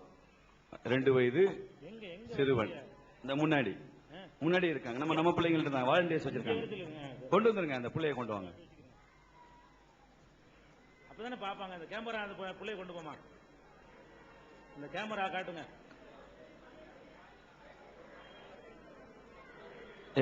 எங்க போயிருக்காரு? கடைக்கு போயிருக்காரா? கொஞ்சம் சமாதானப்படுத்துங்க. சரி வச்சு தம்பி, நீங்களே வச்சுக்கிறீங்க. அந்த வந்துட்டார். ஓகே, சரி.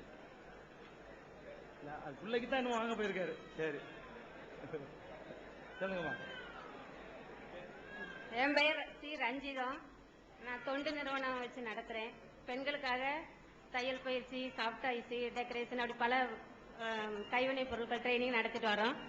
இஸ்லாமிய பெண்களுக்காக காயல்பட்டினம், பாளையங்கோட்டையிலலாம் அவங்க வந்து ட்ரைனிங் சென்டருக்கு அவங்க வர முடியாதுன்னு அவங்க இடத்துல போய் நாங்கள் சொல்லி கொடுத்து அவங்களுக்கு கம்யூனிட்டி டெவலப்மெண்ட் அப்படிங்கறதுல நடத்திட்டு வந்திருக்கோம். இப்போ கூட பனைக்குளத்தில் இஸ்லாமிய பெண்கள் தொடங்க சொல்லியிருக்காங்க. இப்போ பிரதர் கேட்ட கேள்வியை தான் நான் கேட்கணும்னு இருந்தேன். அவர் முந்திக்கிட்டாரு மைக் அங்கே போனதுனால. அதனால அடுத்த கேள்வியை நான் கேட்குறேன்.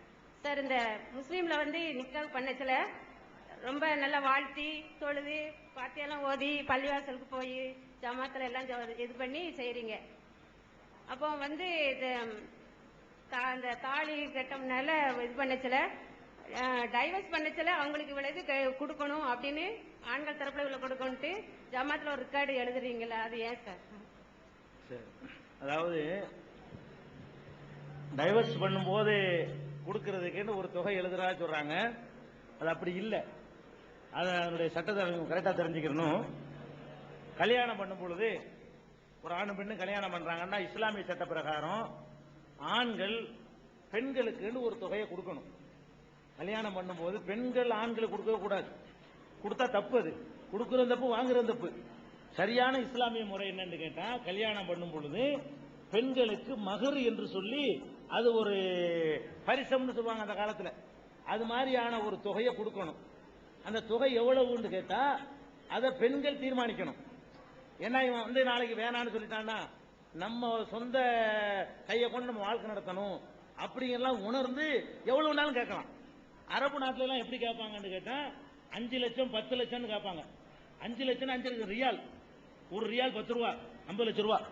அரபு நாட்டுல ஒரு பெண்ணு கல்யாணம் பண்றாந்தா 50 லட்சம் ரூபா கையில வாங்கிட்டு தான் கல்யாணத்துக்கு அந்த பெண்ணு சம்மதிப்பா. இவன் விட்டுட்டு போனாலும் அவளுக்கு கவலை கிடையாது. 50 லட்சத்தை வச்சு என்னமோ எப்படி எப்படி வாழ்ந்துட்டு போயிடலாம். அப்ப அந்த மாதிரி கேட்கக்கூடிய ஒரு நிலைமை சவுதி அரேபியாவுல எல்லா அரபு நாடுகள்லயுமே பெண்கள் வந்து அந்த மாதிரி முன்கூட்டி அந்த ஜீவனாம்சம் வாங்கிக்கிறாங்க. ஏன்னா கல்யாணம் பண்ணி விவாகரத்துக்கு பிறகு கொடுத்தாண்டு வைங்க, கொடுக்கறது இல்ல ஒழுங்கா. விவாகரத்துக்கு பிறகு கொடுக்க சொன்னா என்கிட்ட இல்லைன்றான். கோர்ட்டு உத்தரவு போட்டாலும் கொடுக்க மாட்டான். இவன் இருந்தா தானே கோர்ட்டு கொடுக்க சொல்லு, இல்லைன்னு சொல்லிட்டா ஒன்னும் கொடுக்க முடியாது. அப்படி நிறைய பெண்கள் தெருவில் நிக்கிறாங்க. அதுக்காக வேண்டி இஸ்லாம் என்ன பண்ணுதுன்னா மகர் என்ற முன் பாதுகாப்பு தொகை, முன் வைப்பு தொகை, அதை வந்து பெண்கள் வாங்கி கொள்ளணும், வாங்கி கொண்டுதான் திருமணத்துக்கு சம்மதிக்கணும் அப்படின்னு இஸ்லாம் சொல்லுது. அதை எங்க ஜமாத்துல என்ன பண்றாங்கன்னு கேட்டா அதை வாங்கி கொடுக்கறது இல்ல, ஏமாத்துறாங்க. ஜமாத்துல உள்ள பெரும்பாலான ஜமாத்துகள்ல வந்து பெண்களை ஏமாத்துறாங்க. உள்ளதை ஒத்துக்கிறதா செய்யணும். ஜமாத்து செய்யறதுனால நாங்க சரி காண முடியாது. வாங்கி கொடுக்கறதுக்கு பதிலாக என்ன செய்வாங்கன்னா இவன் எவ்வளவு கொடுக்குறேன்னு ஒத்துக்கிறானோ அதை எழுதிடுவாங்க கடன் போட்டு. நான் வந்து 1 லட்சம் ரூபாய் தர்றேன்னு சொல்லுவான். அந்த 1 லட்சம் ரூபாய மகர்ந்து எழுதிடுவாங்க, வாங்கி கொடுக்க மாட்டாங்க. எப்ப இதை வாங்கி கொடுப்பாங்க தெரியுமா? விவாகரத்து இந்த மாதிரி பிரச்சனை வரும் பொழுது அதை வாங்கி கொடுப்பாங்க. வாழ்வதற்கு கொடுக்க சொன்ன தொகையை பிரிகிறது போது வாங்கி கொடுக்குறாங்க இவங்க. உண்மையில் அப்ப வாழ்ற பெண்ணுக்கு வந்து இல்லைன்னு ஆயிடுது. வாழக்கூடிய பெண்ணா இருந்தாலும் அவளுக்கு அந்த மகர் தொகை வாங்கிக்கணும். தலாக்கு விவாகரத்துக்கு உள்ள தொகை இல்ல அது. ஆனா எங்க சமுதாயத்தில் என்ன பண்றாங்கன்னு கேட்டா மகர்ந்து எழுதிடுவாங்க, எழுதுனதை கொடுக்க மாட்டாங்க. ஆனா உண்மையில என்ன செய்யணும்னா திருமணத்துக்கு முந்தைய அதை கொடுக்கணும். கொடுக்காம கடன் மகர்ன்னு எழுதிடுவாங்க. டைவர்ஸ் ஆயிடுச்சுன்னு வைங்க, கூப்பிட்டு வச்சு நீ வந்து அவ்வளவு எழுதிருக்கிற, அதை கொடுத்தா தான் மறு கல்யாணத்துக்கு நாங்க அனுமதிப்போம், இல்லைன்னா மறு நிக்காவுக்கு நாங்க ரெஜிஸ்டர் பண்ண மாட்டோம், ஊர்ல சேர்க்க மாட்டோம், செத்து போனா உன்னை அடக்கம் செய்ய மாட்டோம் அப்படின்னு சொல்லி அந்த பெண்ணுக்கு வாங்கி கொடுக்க. அது ஒரு நன்மை தான், வாங்கி கொடுக்குறாங்க. ஆனா அதை விட என்ன செய்யணும்னு கேட்டா முன்னாடியே கொடுக்கணும். விவாகரத்துக்காக வேண்டி உள்ளதுங்கிறத அதுக்கு முன்னாடியே பெண்களுக்கு வாங்கி கொடுக்கறதா இஸ்லாமிய முறை. இதை வந்து இந்த மகரத்தான் நீங்க சொல்றீங்க, அதானே சொல்றீங்க? அது மகருங்கிற தொகை. வேற மைக்கி இங்கே குடிபெயர்க்கும் அத்தனை பேருக்கு முதற்கண் எனக்கு நன்றியை தெரிவித்துக் கொள்கிறேன். நான் ராமநாதபுரம் டவுன்ல வசிக்கிறவன். நான் வந்து ஒரு லைப்ரரியாக இருந்து 33 ஆண்டுகள் பணிபுரிந்து இந்த மாதிரி வரலாற்றுகள் எல்லாம் அதிக அளவில் நான் விரும்பி படிச்சிருக்கேன். இப்ப நான் சில கேள்விகள் கேட்கறதுக்கு முயற்சி பண்ணேன். அதுல எல்லாமே கேட்டாங்க. அதுக்கு தகுந்த பதிலும் ஏதோ நல்ல முறையில் நீங்க கொடுத்துறீங்க. அது உண்மையானதான். அதுல ஒண்ணு அப்பட்டமா மறுப்பறதுக்கு ஒரு வழி இல்லை. எங்க மதத்தை இஸ்லாமிய மதத்தை எடுத்தாலும் சரி, இந்துக்கள் எடுத்தாலும் சரி, கிறிஸ்தவர்கள் எடுத்தாலும் எல்லாத்தையும் ஒட்டுமொத்தமா கூட்டி பார்த்தோம்னா எல்லாம் ஒன்னா தான் வருது. ஆகினால எல்லாருமே நம்ம ஒன்றுபட்டவர்கள் தான். அதே மாதிரி ராமநாதபுரம் மாவட்டத்தில் கான் சாஹிப் 17ஆம் நூற்றாண்டுல ஒரு வெள்ளாளர் குடும்பத்தில் பிறந்திருக்காருங்கிறது அதிகமாக தெரிஞ்சிருக்கும் எல்லாருக்கும். அவரின் கான் சாஹிபுக்கு இந்த தமிழ்நாட்டையே ஆண்டு அனுபவிச்சு போர்ல எல்லாத்துலயுமே சிறந்த வெற்றி கொடி நாட்டியிருக்காங்க. அதனால அவரை வச்சே பொதுவாக நம்ம எல்லாருமே ஒன்றுதான், ஒரு இனம் தான். அதெல்லாம் கேட்ட கேள்விக்கெல்லாம் நீங்க பதில் சொல்லிட்டீங்க. அடுத்தபடியாக ஒவ்வொரு ஊர்லயும் சிற்று கிராமம் இருந்தாலும் சரி, பெரிய டவுன்களா இருந்தாலும் சரி, இதுல ஒரு இந்து கோயில் இருந்தால் அது பக்கத்திலேயே தங்களுடைய முஸ்லீம் பள்ளிவாசலை கொண்டாந்து வச்சிடறாங்க. அதே மாதிரி கிறிஸ்தவர்களும் அதை பார்த்து கிறிஸ்தவ வைக்கிறாங்களோ, கிறிஸ்டினை பார்த்து நீங்க வைக்கிறீங்களோ, இது ஏன் இந்த மாதிரி ஒரே இடத்துல 3 விதமான இதுகளை தூக்கப்பட்டிருக்கிறங்கிறத அதுக்கு எனக்கு பதில் தேவை. ஐயா அவர்கள் என்ன பேர் சொன்னீங்க? சுந்தரபாண்டியனா? உக்ரபாண்டியன். உக்ரபாண்டியன் அவர்கள் ஒரு நல்ல கேள்வி கேட்கிறாங்க. எல்லா கிராமங்கள்லயும் ஒரு கோவில் இருந்துச்சுன்னு சொன்னா, கோயில் பக்கத்துல பள்ளியாசல் வச்சிடுறீங்க, கோவிலுக்கு பக்கத்துல ஒரு சர்ச்சு வச்சிடுறீங்களே ஏன்னு கேட்கிறாங்க. அது இதுல கோயிலுக்கு பக்கத்துல பள்ளி வரக்கூடாதுனோ, பள்ளிக்கு பக்கத்துல கோயில் வரக்கூடாதுன்னு நினைக்க தேவையில்லை. அந்த மக்கள் அதை சாதாரணமா எடுத்துக்கொண்டார்களேயானால், அதனால ஒரு பிரச்சனை வராது என்று இருக்குமையானால், அவங்களுடைய அந்த நல்ல பரந்த பணப்பான்மைக்கு ஏற்றவாறு வைக்கிறது தப்பு இல்லை. அதனால ஒரு விவகாரம் வறுமையானால் யாரா இருந்தாலும் தவிர்த்துக் கொள்ளணும். நம்ம சொல்ற அட்வைஸ் தான். அதாவது ஒரு கோயிலுக்கு பக்கத்துல பள்ளி வைக்கிறோம், அதனால நம்ம அண்ணன் தம்பிங்கிற அந்த உறவு கெட்டு போயிடும், நம்ம அடிச்சுக்கிட்டு சாவுவோம், நமக்குள்ள விவகாரம் வருமா? வேணாம், இன்னொருத்தர் வச்சுட்டு போறோம், அந்த இடத்துல வைக்கிறோம்னு இருக்குது. ஆனா ஒரு பள்ளிவாசம் இருக்குது, பள்ளிவாசம் பக்கத்துல கொண்டு போய் கோயில வைக்கிறதுனால எந்த பிரச்சனையும் வராதுன்னா விட்டுருவோம். அதனால வரும்னா நம்ம மனுஷனத்துக்கு கொண்டு கொடுப்போம். எல்லாரும் எப்படி எடுத்துக்கொள்ளணும்னு கேட்டா, பிரச்சனை வராத வரைக்கும் எங்கேயும் எதையும் வைக்கலாமுங்க. பிரச்சனை எடுத்துக்கொள்ளல என்று சொன்னா எந்த இடத்துலயும் எதையும் வச்சுட்டு போயிடலாம். இன்றைக்கு இருக்கிற சூழ்நிலை எப்படி இருக்குது? பிரச்சனை ஆகும், ஆக்குறாங்க. ஒரு எல்லா தரப்புலையும், முஸ்லீம் தரப்புலையும் ஆக்குறாங்க, கிறிஸ்துவ தரப்புலையும் ஆக்குறாங்க, இந்து தரப்புலையும் ஆக்குறாங்க. ஒரு பள்ளிவாசல் இருக்கும், பள்ளிவாசல் பக்கத்துல கொண்டாந்து ஒரு கல்லை கொண்டுட்டு வேணும்னு ஒரு பிரச்சனை ஆக்கி அது ஒரு விவகாரமாக்குறதுக்கு உள்ளவங்க இருக்கிறாங்க. அதே மாதிரி இவன் போய் அவனுக்கு கொடிமரத்தை கொண்டுக்கிட்டு இவனு பண்றான். அப்ப எங்கேயுமே ஒரு மனித நேயங்கிறது மறைஞ்சு போய் ஏன் இது நிலைநாட்டணும், ஓ இது நிலைநாட்டணுங்கிற வெறி பிடிச்சு அலையிறாங்க. அப்படிப்பட்ட ஒரு சூழ்நிலை இருக்குமையானால் ஐயா கேட்கிற மாதிரியான காரியங்களை தவிர்த்துக் கொள்வது நல்லது. அப்பதான் நம்ம அண்ணன் தம்பியா வாழலாம். இந்த ஒரே ஒரு காரணத்துக்காக வேண்டி நம்ம அடிச்சுட்டு சாக முடியாது. நமக்குள்ள ரத்தம் சிந்துறது நல்லது கிடையாது. இதனால பிடிக்கலையா வேணாம் விட்டுருவோம், இன்னொரு இடத்துல வச்சிருப்போம். நல்லது அந்த மனிதனுடைய மனப்பான்மை பொறுத்தது. இருந்தா நல்லது, இருந்ததனால் விவகாரம் வரும்னா வேணாம், விவகாரம் வராட்டி ரொம்ப நல்லது. விவகாரம் வரல என்று சொன்னா இருந்தா நமக்கு என்ன இருக்கிறதுனால அது இருக்கு, இதுக்கு பக்கத்துல அது, அதுக்கு பக்கத்துல இது இருந்தா யாருக்கும் எந்த அப்செக்ஷனும் இல்லை நினைக்கிறோம் வைங்களேன். நல்ல மக்கள் வாழ்றாங்க, இருந்துட்டு போகுது. பிரச்சனையை ஆக்குறானா வேணாம் எடுத்துட்டு போறோம், எதுக்கு அங்க வைக்கணும், வேற இடத்துல வச்சுட்டு போறது அப்படிங்கிறது அதுல உள்ள விவகாரம். என் பேரு சுப்பிரமணி, நான் பேரு தான் சுப்பிரமணி, என்னுடைய பேரு தான் சுப்பிரமணி. இஸ்லாமிய நண்பர்களோடையும் அவரோட பழகி அவருடைய கடை வச்சு வாழ்க்கையில நல்ல முன்னேற்றத்துக்கு வந்திருக்கேன்.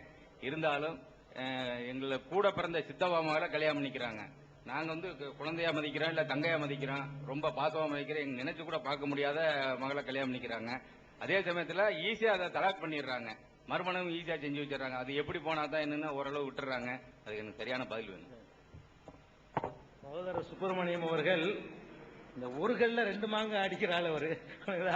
ஒரு கேள்வி கேட்கிறேன் 2 கேள்வி கேட்டு விட்டாரு உள்ளுக்குள்ளே. அதான் ஒரு கேள்வி தான் கேட்டாரு, அது உள்ளக்கே 2 கேள்வி அமைச்சு அதை 2 ஆக்கிட்டாரு.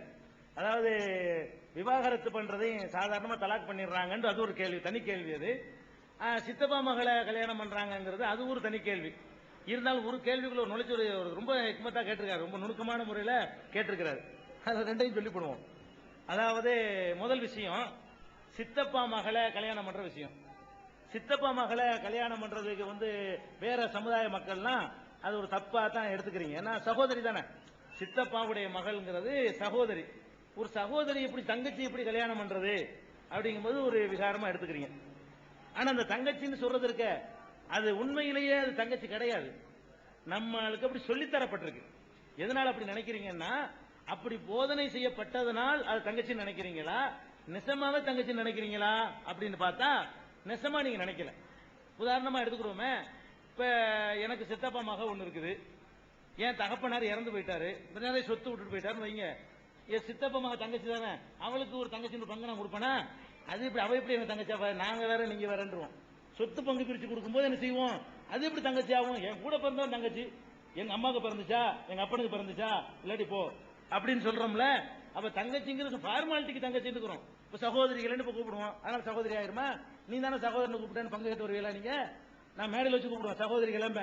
நீங்க நாளைக்கு நான் மண்டையை போட்டவன அன்னைக்கு சகோதரின்னு சொன்னாரு எங்களுக்கு பங்கு தாங்கண்டா. இது மாதிரி உள்ளதுதான் அது. இது வந்து சகோதரி கிடையாது. கிடையாதுங்கிறது எப்படி நான் அறிவியல் பூர்வமா உங்களுக்கு நான் ப்ரூவ் பண்ணி காட்டுறேன் கிடையாதுங்கிறத. இப்ப உதாரணமா இப்ப சித்தப்பா மகள் அதான் தங்கச்சி, அதாவது என்னுடைய தகப்பனாருடைய சகோதரனுடைய மகள் அதான் சித்தப்பா மகள். என் தகப்பனாருக்கு ஒரு சகோதரன், ஒவ்வொருத்தரும் உங்க தகப்பனார்னு வச்சுக்கிறீங்களேன், உங்கள் தகப்பனாருடைய சகோதரனுடைய மகள் தான் சித்தப்பா மகள்ங்கிறது, உங்களுக்கு தங்கச்சிங்கிறீங்க. சரி, உங்க தகப்பனாருக்கு ஒரு சகோதரன் இருந்த மாதிரி ஒரு சகோதரியும் இருக்கிறாங்கன்னு வைங்க. உங்க தகப்பனாருக்கு இவன் சகோதரன், உங்க தகப்பனாருக்கு ஒரு சகோதரி. இந்த 3 பேரும் எங்க இருந்து வந்தாங்க? ஊர் வயிற்றுல இருந்து வந்தாங்க. உங்க தகப்பனாரும் அந்த வயிற்றுல தான் கிடந்தாரு. உங்க தகப்பனாருடைய தம்பி இருக்காரு, அவர் அந்த வயிற்றுல கிடந்தாரு. உங்க தகப்பனாருடைய தங்கச்சி இருக்காங்களே, அவங்க அந்த வயிற்றுல கிடந்தாங்க. அப்ப 3 பேரும் ஒரு தாய்க்கு பிறந்திருக்கிறீங்க. அப்ப இந்த பொம்பளை புள்ள பெற்றதை மட்டும் அத்தை மகன் கட்டிக்கிறீங்களா? அது எப்படி?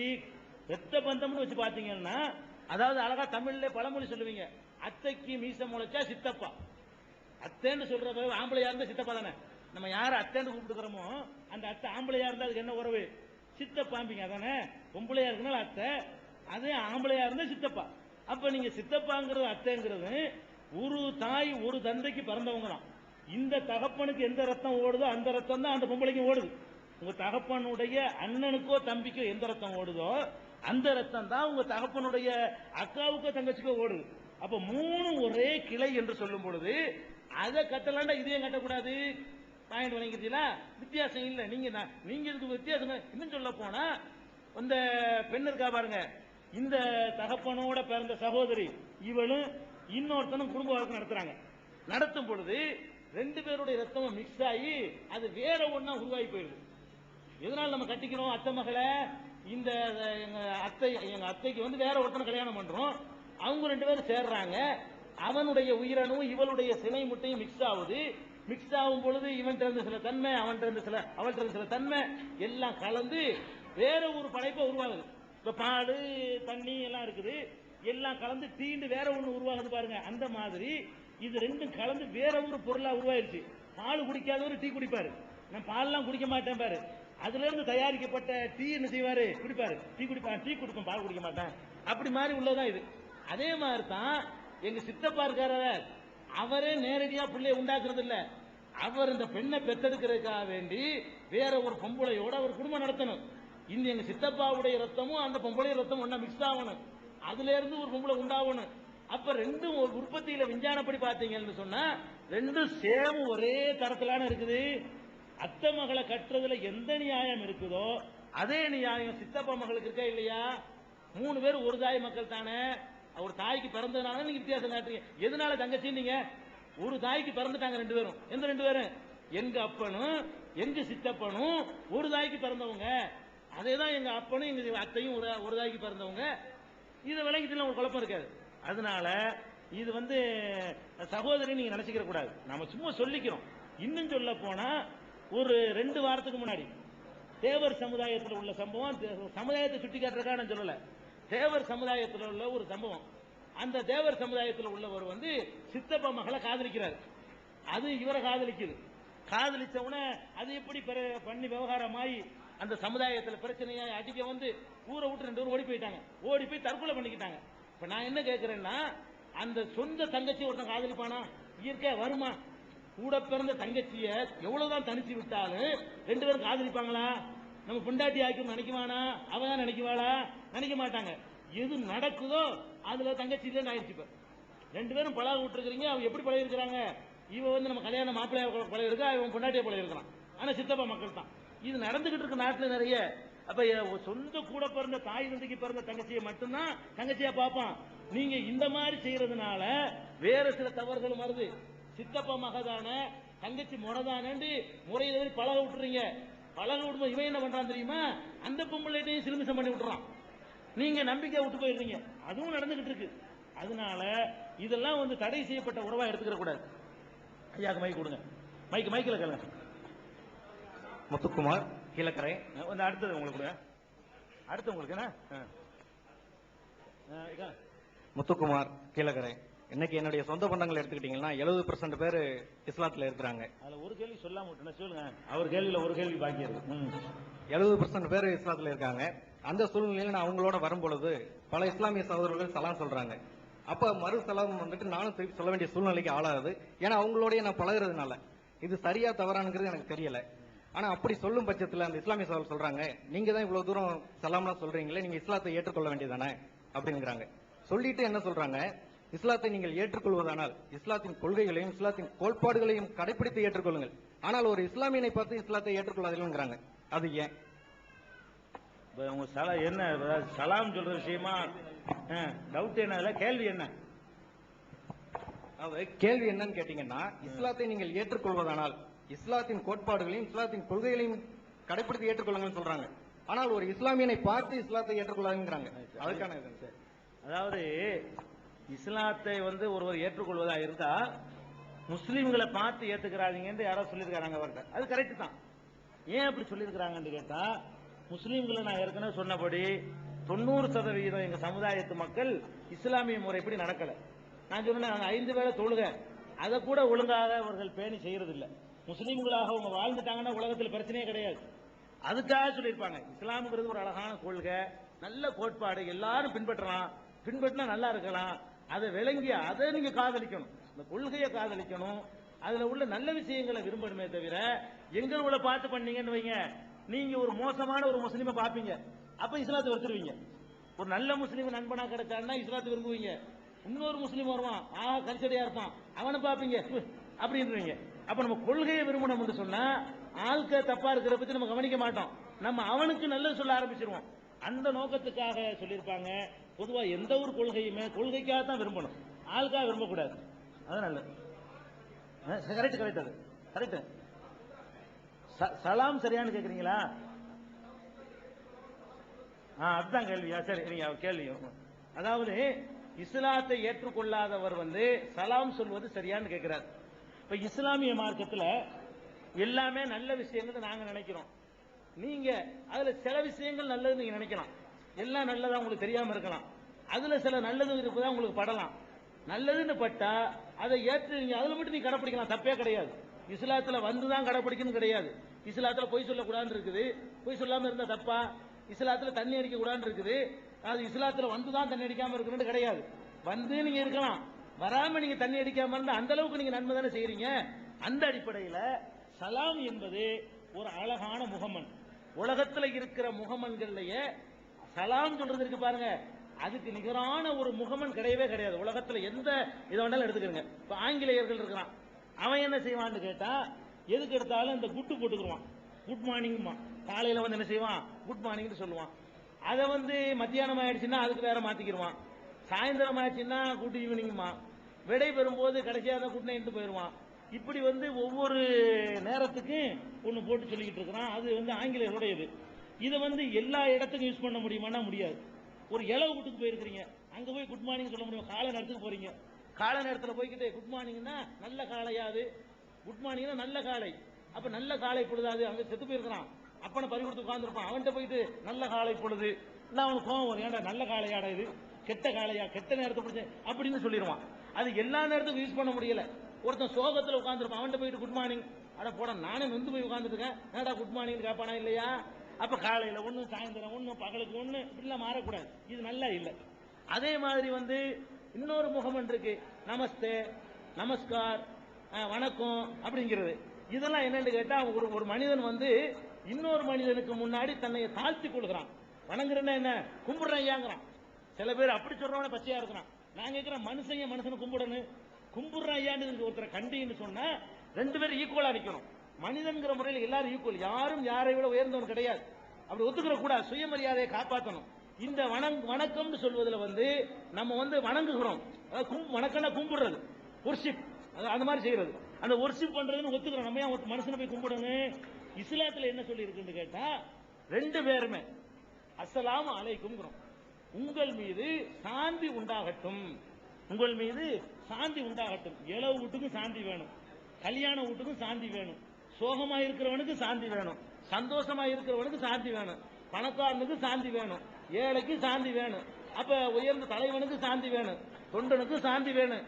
யாரும் யாருக்காகவும் எப்போது வேண்டுமானாலும் இதை சொல்லலாம். இதையே நீங்க முஸ்லீம் குறின்னு ஒதுக்குறீங்க? நீங்களும் சொல்லுங்களேன். இதை நான் சொல்ல மத்த நம்மளை அடிமைப்படுத்திக்கிறாம கும்பிடாம ஒருத்தர் பார்க்கும் பொழுது உங்களுக்கு அதானுங்க வேணும், படுத்தவும் தூங்கணும், சாந்தி வேணும், நிம்மதி நமக்கு வேணும். எல்லா மனுஷனுக்கும் என்ன தேவையோ அதை ஒருத்தர் பிரார்த்தனை பண்ணலாம்ல. ஏன் கும்பிட்டு அடிமைத்தனத்தை காட்டுறீங்க? அஸ்ஸலாமு அலைக்கும் சொல்லுங்க. ஆங்கிலேயர்கள் சொன்ன குட் மார்னிங் ஏத்துக்கிட்ட நாம அதை விட நல்ல ஒன்றையும் ஏத்துக்க மாட்டேங்கிறோம். ஆங்கிலேயம் சொல்லி தந்தாங்கிறதுக்காக வேண்டி நம்ம இதெல்லாம் விட்டு ஏத்துக்கிட்டோம்ல. எல்லாரும் சொன்னா என்னங்கிறேன், அதே முஸ்லீம் தான் சொல்லணும்ன்றது. முஸ்லீம் சொல்றாங்கன்னா நீங்கள் சேர்ந்து போட்டி போடுங்க. அதுல அஸ்ஸலாமு அலைக்கும் சொல்லுங்க. அதாவது முதல் சொன்னவர் அஸ்ஸலாமு அலைக்கும், ரெண்டாவது சொல்ற அலைக்கும் அஸ்ஸலாம் மாத்தி போடணும், அவ்வளவுதான். அவர் ஃபர்ஸ்ட் அஸ்ஸலாம் போட்டு ரெண்டாவது அலைக்கும் பாரு. பதில் சொல்றவர் என்ன செய்யணும்? ஒரு யூனிஃபார்முக்காக வேண்டி அலைக்கும் அஸ்ஸலாம், அது நான் உங்களுக்கு பதில் சொல்றேன், உங்கள் மீதும் அது உண்டாகட்டும். ரெண்டு பேரும் ஒன்னதான் சொல்றாங்க. என்ன சொல்றாங்க? உங்கள் மீது சாந்தி உண்டாகட்டும், உங்கள் மீதும் சாந்தி உண்டாகட்டும். அடாடா என்ன அற்புதமா இருக்குது. அழகா நீங்களும் சொல்லலாம், உங்களுக்கு அவரும் சொல்லலாம், யாரு யாருக்கும் சொல்லலாம். இதான் அழகான ஒரு பழக்கம். யூதர்களை தான் சொல்றாங்க, நீங்க நல்லா விளங்கிக்கிறேன். இஸ்ரேல்ல உள்ள யூதர்களுக்கு அரபு மொழி தான் பேசுவாங்க. அவங்க தங்களுக்குள்ள சந்திக்கும் போது அஸ்ஸலாமு அலைக்கும் தான் சொல்லுவாங்க. யூதர்கள் தங்களுக்கு மத்தியில அரபு மொழி பேசக்கூடிய யூதர்கள் அது இஸ்லாத்துக்கு மட்டும் உள்ளது எடுத்துக்கல, நல்லது எல்லாரும் எடுத்துக்கிறோமே, அப்படித்தான் இருக்குது. அது நல்லது எடுத்துக்கிறான். நீங்க சகோதரர்களுக்கு முஸ்லீம் சகோதரர்களுக்கு கொஞ்சம் அறிவிப்பு. நான் முஸ்லீம் அல்லாத சகோதரர் நிறைய வந்துகிட்டு இருக்காங்க. தயவு செய்து அவங்களுக்கு கொஞ்சம் வழிவிடுங்க. இடத்தை கொடுத்துட்டு நீங்க பின்னாடி போனா நல்லா இருக்கும். அதே மாதிரி சகோதரிகளுக்கு ஒரு அன்பான வேண்டுகோள், முன்னாடி உட்கார்ந்து இருக்க சகோதரிகள் யாரும் பேசுறது இல்ல, பின்னாடி உட்கார்ந்து இருக்கிறவங்க கொஞ்சம் பேசிட்டு இருக்கிற மாதிரி தெரியுது. பேசிட்டு இருக்கிறாங்க, வெளியில போய் கூட பேசலாம். ஏன்னா இங்க நிகழ்ச்சியினுடைய முக்கியத்துவம் கருதி கொஞ்சம் அமைதியா இருங்க. இந்த பெரியவங்களுக்கு வாக்களிச்சீங்களே முடிச்சோம் ஏன் வச்சுக்கிறேன். அதாவது இந்நிகழ்ச்சிக்கு காரணமே உங்க மேல இருக்க ஒரு பழி சொல்லு நீங்க நினைச்சிட்டு தான் இந்த நிகழ்ச்சி ஆரம்பிச்சிருக்கீங்க. அதை நாங்க ஏற்றுக்கொள்ளவில்லை. இந்த கோவை குண்டுவெடிப்புல எல்லா சகோதரர்களும் செத்துருக்காங்க, அதுல முஸ்லீம் சகோதரர்களும் செத்துருக்காங்க. ஆனா அதுல கைதான அனைவரும் தீவிரவாதிகள் நீங்க நினைச்சுக்கிட்டு இருக்கீங்க. ஆனா முஸ்லீம் தீவிரவாதிகள் அரசு அறிவிச்சிருக்கு. அவங்க மேல எல்லா மேலேயும் குற்றப்பத்திரிகை தாக்கல் பண்ணியாச்சு. பண்ணதுக்கு அப்புறமா முஸ்லீம் தீவிரவாதிகள் அறிவிக்கிறாப்ப அதை ஏன் ஒரு முஸ்லீம்கள் நீங்க எல்லாம் எதிர்த்து தீவிரவாதிகள் அறிவிங்க? அவன் ஒரு கண்டிஷனாக ஒரு முஸ்லீமானாக இருந்தவன் அவன் செய்ய மாட்டான், அவனை தீவிரவாதி அறிவிங்க. இல்லையா முஸ்லீம் தீவிரவாதி அறிவிக்க கூடாதுன்னு இதுவரை எந்த ஒரு உங்கள் முஸ்லீம் முன்னேற்ற கழகமோ எதுவே அறிவிப்பு கொடுக்கல. அறிவிப்பு கொடுக்காத மட்டும் இல்லாம அதை ஆதரிக்கிற மாதிரி தான் என்ன சொல்லிட்டு இருக்கீங்களே, அதை எதிர்த்து யாருமே இதுவரை அந்த ஊர்லயே அந்த அம்மா அப்பா ஜமாத்துல இருந்து அவங்களுக்கு என்ன உதவிகள்லாம் பண்ணிட்டு இருக்கீங்களே தவிர்த்து அதை எதிர்த்து யாருமே எதுவும் பண்ணல. அது இன்னும் இந்த நிலைமைக்கு நீடிக்கத்தான் செய்தது. இது தவிர்க்கிறதுக்கு வாய்ப்பே இல்லை. உங்களுடைய செயற்குழு கூட்டத்திலோட இதெல்லாம் பேசினா கேள்விப்பட்டேன். ஆனா அப்பவும் சொல்லியிருக்காப்ல இதை நம்ம நிறுத்திக்கிறோனா அவங்களுக்கு உதவி பண்றது மத்த எல்லாம் நிறுத்திக்கிறோம். அதை நிறுத்திக்கிறாப்லையும் இல்ல. அதை கண்டிஷனா அடுத்த தடையாவது நிறுத்திக்கீங்கன்னு நாங்க எங்களை ஆதரங்க. அதோடைய உங்களுடைய பதில நிறைய எல்லாரும் வந்திருக்காங்க, அதனால சிறிய விளக்கமா சொல்லுங்க.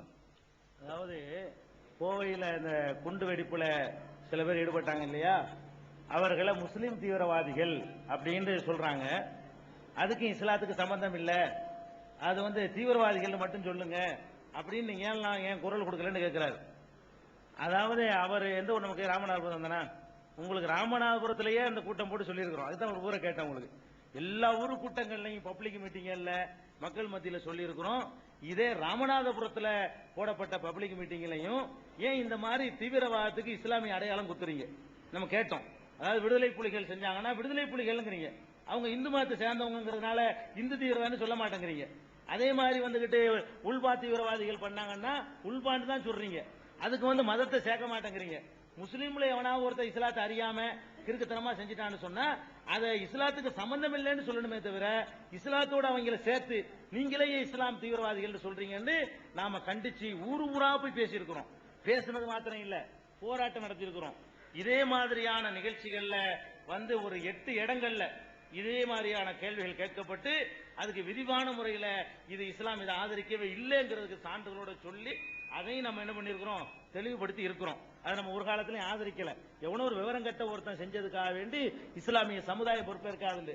அதே மாதிரி உணர்வு என்ற ஒரு வார இதழ் மூலமாக ரொம்ப விரிவான முறையில் இந்த டாபிக்கை பத்தி குண்டு வெடிச்சதுல இருந்து தொடர்ந்து 6 மாசத்துக்கு இந்த சமுதாயத்துக்கு விழிப்புணர்வு ஊட்டக்கூடிய அந்த கட்டுரைகளை எழுதும் பொழுதெல்லாம் இதை நாங்க எழுதிக்கிட்டு தான் வர்றோம். சகோதரர் உங்களுக்கு கவனத்துக்கு வரல, நாங்க எல்லாரும் செஞ்சிருக்கிறோம். அதுல இருக்கு எந்த குடும்பத்துக்குமா? இல்ல நீங்க தப்பா சொல்றீங்க. எப்படின்னு கேளுங்களேன். குடும்பத்துக்கு உதவின்னா கோவையில 2 சம்பவம் நடக்குது, நல்லா கவனிக்கணும். ஒன்னு குண்டு வெடிப்பு, 2வது சம்பவம் என்னன்னு கேட்டா குண்டு வெடிப்புக்கு முன்னாடி நவம்பர் மாசத்தில் நடந்த ஒரு கலவரம். அந்த கலவரத்துல 19 முஸ்லிம்கள் கொல்லப்பட்டாங்க. ஒரு 1000 கோடிக்கு மேல சொத்துக்கள் சூறையாடப்பட்டுச்சு.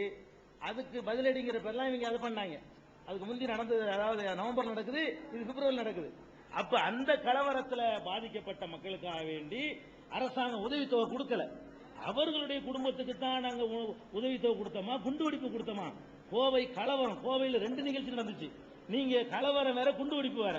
நீங்க அந்த உதவிகள் பூராவுமே கலவரத்தில் பாதிக்கப்பட்ட கொடுத்தமே தவிர குண்டு வெடிப்பில் தொடர்புடையவர்களுக்கோ அந்த குடும்பத்தை கொடுக்கல. குண்டு வெடிப்புக்கு முந்தி ஒரு சம்பவம், அதுல மற்ற சமுதாய மக்களாலையும் போலீஸ்னாலையும் முஸ்லிம்களுக்கு பெரிய பாதிப்பு ஏற்பட்டுச்சு. அதுல எந்த நியாயமும் கிடைக்கல. அந்த மக்களுக்கு கவர்மெண்ட் உதவி செய்யல. அந்த சோபா கிளாஸ் சென்டர், இந்த மாதிரி பெரிய பெரிய கடைகள்லாம் ஒண்ணும் இல்லாம போனுச்சு. அந்த மாதிரி மக்களுக்காக உதவி செஞ்சு தப்புங்கிறீங்களா? அதான் நாங்க உணர்வுல லிஸ்ட் வரலாம். நீங்க பாத்தீங்களா, கோவையில குண்டு வெடிப்பு நீங்க நினைச்சுக்கிட்டீங்க. கோவை கலவரம் அதுக்கு முந்தின நிகழ்ச்சி மாதிரி சரிதானே? நீங்க 2ஐயும் குழப்பிட்டீங்க, அவ்வளவுதான். நான் கொடுத்தோம் 2.5 கோடி ரூபாய் கொடுத்தோம் வசூல் பண்ணி. கோவையில பாதிப்புக்காக வேண்டி எங்க சமுதாய மக்கள்கிட்ட நாங்க வசூல் பண்ணி 2.5 கோடி ரூபாய் யார் யார் தந்தாங்க, யார் யார் கொடுத்தோம்னு சொல்லி உணர்வுல வெளியிட்டு 2.5 கோடி ரூபாய் வசூல் பண்ணி கொடுத்தோம். முஸ்லீம் அல்லாத நிறைய சகோதரர்கள் கூட அதுக்கு நிதி தந்தாங்க. அதுல உள்ள முஸ்லீம் அல்லாத நண்பர்களுக்கு நிதி கொடுத்தோம். நிதி வசூலிச்சதுலயும் முஸ்லீம் அல்லாத மக்கள் தந்தாங்க, கொடுத்ததுலயும் முஸ்லீம் அல்லாத மக்களுக்கும் கொடுத்தோம், பாதிக்கப்பட்டவங்களுக்கு கொடுத்தோம். அது கலவரம், இது குண்டு வெடிப்பு. குண்டு வெடிப்புக்கு முந்தி நடந்த வேற ஒரு சம்பவம். அது 2ஐயும் போட்டு குழப்பிக்கிற வேணாம். ஐயா கேளுங்க, இங்க எங்க கேமரா?